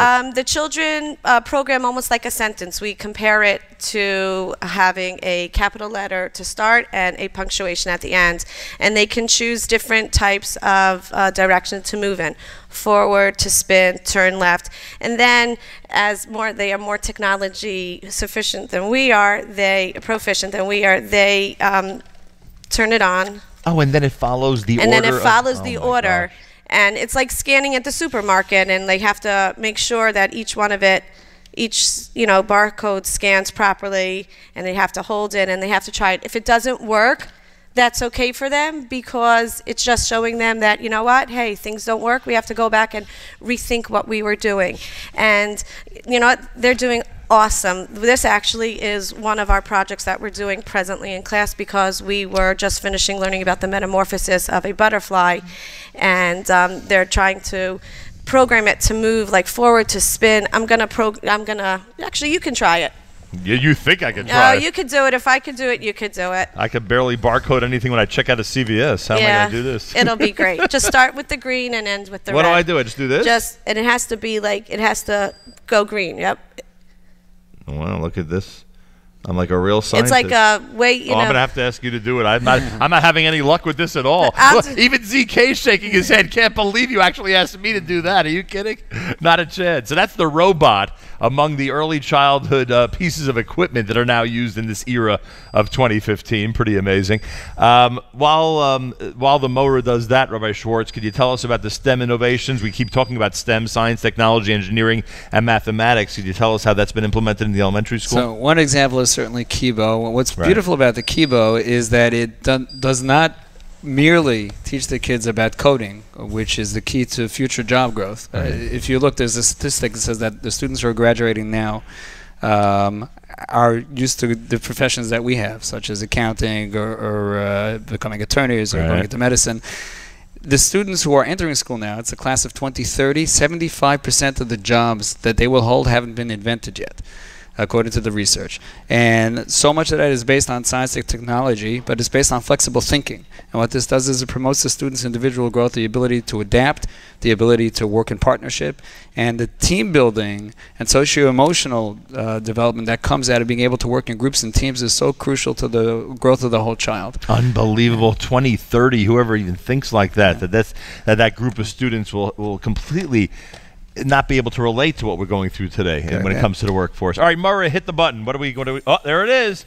This is the robot carrying out, if you're watching on the video, this is the robot carrying out all the commands that it has been given by Mora Heather Leibowitz here as an early childhood faculty member at JEC. Pretty amazing. And it just follows directions, and the kids see the product of its of their own programming, of their own coding. Pretty remarkable. We have 4 students here who are going to be reading a creative poem that was written collaboratively by all grades in the elementary division in honor of the holiday of Shavuos. A lot of poetry here this morning at JEC that we are interspersing. The students, and this is the order of appearance that they'll be on. Alicia, is it Juyande? Is that the right pronunciation? Correct. Alicia Juyande. Where's Alicia? Good morning, Alicia. We have Ariella Konigsberg. Good morning, Ariella. We have Naftali Ferdig. Good morning, Naftali. And we have Aliza Walsman. Good morning, Aliza. Alicia, Ariella, Naftali, and Aliza will now read and just like we put together through coding this robot, they'll put together this poem together at JM in the AM. Take it away, guys. Matan Torah. Awesome, joyful, amazing, exciting, shocking. Receiving our precious gift, Torah. Unity. Connected, warm, loving, sharing, caring. B'nai Israel as one. Friendship. Limud Torah. Incredible, exciting, educating, learning, listening, staying up all night learning Torah. David HaMelech. Powerful, brave, ruling, caring, leading, speaking words of wisdom. David HaMelech. There you have it, a collaborative effort. Yes, Rabbi. Okay. You guys were amazing. I would like to give a special shout out to our 6th grade girls who will be Bruya students in a couple of weeks and who came to cheer on Aliza and all the others today. You could always depend on the 6th grade girls for a little bit of some spirit and inspiration, huh? Our 6th grade girls actually have been part of a unique leadership initiative this year where they work together with early childhood students. Again, this whole notion of creating a community, unity, as Ariella mentioned in the poem, where they crafted their own books similar to Bernstein Bear or Dr. Seuss, and they had the opportunity to illustrate it, focusing on a specific Midat Tovah, and then they had the opportunity to go into the early childhood classrooms and read these books to our youngest students. You're utilizing students as teachers. 100%, and it's showing how they can pay it forward and how they can relate. We had a beautiful video series, a window into the yeshiva, that just went out over the last couple of weeks, highlighting some of these aspects. But this whole notion of being able to integrate the learning and to be able to foster the spirit, not just of Limud Torah, but of living Torah and loving Torah, to quote the mantra of Rav Pinchas Teitz Zichrono Livracha, is truly what we stand for. No question about it. A couple of things I wanted to cover that I was asked, that I was alerted to in advance. Social emotional learning. Now, what is that? Social emotional learning is addressing the whole child. We are not teaching subjects. We are teaching students. And the way, as I've said on the air before, the way to a child's mind is through the child's heart. If the children all know that we are there for them and that we are supporting them in their learning and we can help them overcome their challenges, as Mora Heather said with the coding as an example, right? It's okay to make mistakes if we're there to catch them, and to be able to foster a sense of security, a sense of belonging, and a sense of knowing that you are able to move forward in school in an environment where you have the optimal ability to grow as an individual. And that's really so crucial for all of us. How does that play its way into the curriculum? One example is the leadership training that we just mentioned. Right. Winding it into the curriculum, Kibo, where there's a team building activity. Our 5th grade boys this year did a project that we labeled roller coaster physics. The notion behind it, though, is, again, team building. They had to all build roller coasters and see how they could adapt it to prove certain scientific principles of physics. But the main goal behind it that the teacher really wanted to achieve was showing how they can work collaboratively in teams. If you look at some of the studies about the most effective workplaces today, in fact, it's that ability to collaborate. And they've done studies of graduates of Ivy League schools saying that it is those who are most adept socially, as well as having obviously the requisite intellectual skills, who succeeded, not those with the highest GPA. Because again, that ability to look beyond yourself and to be able to understand people for what they are and to be able to work with them together. And after all, that is the core of the Derech Eretz that we need to build any pillars of growth going forward. It is amazing what's going on in Jewish education, I'll tell you that much. Mora Heather, do you sometimes marvel at the fact that you're now teaching the class of 2030? Yeah, I do. I do. I mean, every day I can't imagine the technology that they're going to have and that they're going to be able to share with their generation what of are the future. What are the teachers of tomorrow going to have to know in order to get into the classroom? I don't know. My children are able to program and do a lot more things technologically, as well as my own children that I can't even think of. Yeah, that's true. The new generation always seems to adjust, you know. Yeah, very quickly. I want to take this opportunity to thank Mora Heather Leibowitz. Thank you for being here today. My pleasure. And Rabbi Shlomo Schwartz, principal here at the JEC, the elementary school in Elizabeth, New Jersey. Always a pleasure to speak to you. Thank you very much. We appreciate the opportunity. And congratulations to all those who are moving on, whether it be the 6th grade girls you mentioned or others who are graduate. You know, it is June, Rabbi Schwartz. You know that. This is graduation season. You know that. Most certainly. This is a time to transition to the next step, the next stage. And we say Mazal Tov to all the students that are doing so here at JEC. And I want to acknowledge Mr. Glazer, who's here. And I'm sure he's very upset that I'm acknowledging him. But after all, the Yankees won last night, which means not only is he in a good mood, but he's showing off that good mood to everybody. Because he's... Yes, Mr. Glazer. Yes. We're still working on it, Bruria. Mr. Glazer just reminded me to remind everybody that they're collecting 1.5 million pennies, and this is in memory of those children that were murdered during the Holocaust, right? And that money is going to be used for a cause that's going to emphasize life in our community. So big yasher koach to you on that. Acheinu v'Yisrael and Achim Achem, our brothers and sisters in Israel, we are with you. It's your favorite, America's one and only Jewish Moments in the Morning radio program, heard on listeners-sponsored WFMU East Orange, WMFU Mount Hope, Rockland County at 91.9 on the FM dial. Around the world on the web, jmam.org. I want to take this opportunity to thank everybody here, including Miriam L. Wallach and ZK and Jamie Rohr and all those who are so instrumental in helping us put the show together. A special shout-out to Adina Abramoff. Every year I say the same thing at 9 o'clock. Every year I say the same thing at 9 o'clock. If you give us good guests and good material to work with, we're going to have an amazing visit to JEC, and Adina guaranteed that again, so I thank you very, very much. And a special shout-out to Mayor Fertig of the JMM staff who's here this morning, and to everybody for tuning in and being part of this great radio show. I want to thank Stan. Stan is in our studio. I want to give Stan a big refuah shlema. That means you should have a speedy recovery, Stan, and thanks for making it in today and for being part of this team on a regular basis. It's much appreciated. Check out our social media sites for information about everything that's been going on today. And, of course, JEC has a Facebook page, facebook.com/JEC. Make sure to be at the dinner, whether you're an alum or not. Make sure to be at the dinner on the 17th of June when the JEC Annual Gala celebrates this incredible accomplishment of 60 years of excellence of the Rav Teitz Mesivta Academy. We're talking about incredible Jewish history here and an incredible Jewish present as well in what's happening at the Rav Teitz Mesivta Academy. It's happening at the Venetian in New Jersey that night. Mazal tov to all the honorees. Go to thejec.org. Till tomorrow, it's Nachum Siegel reminding you, remember the past, live the present, and trust the future.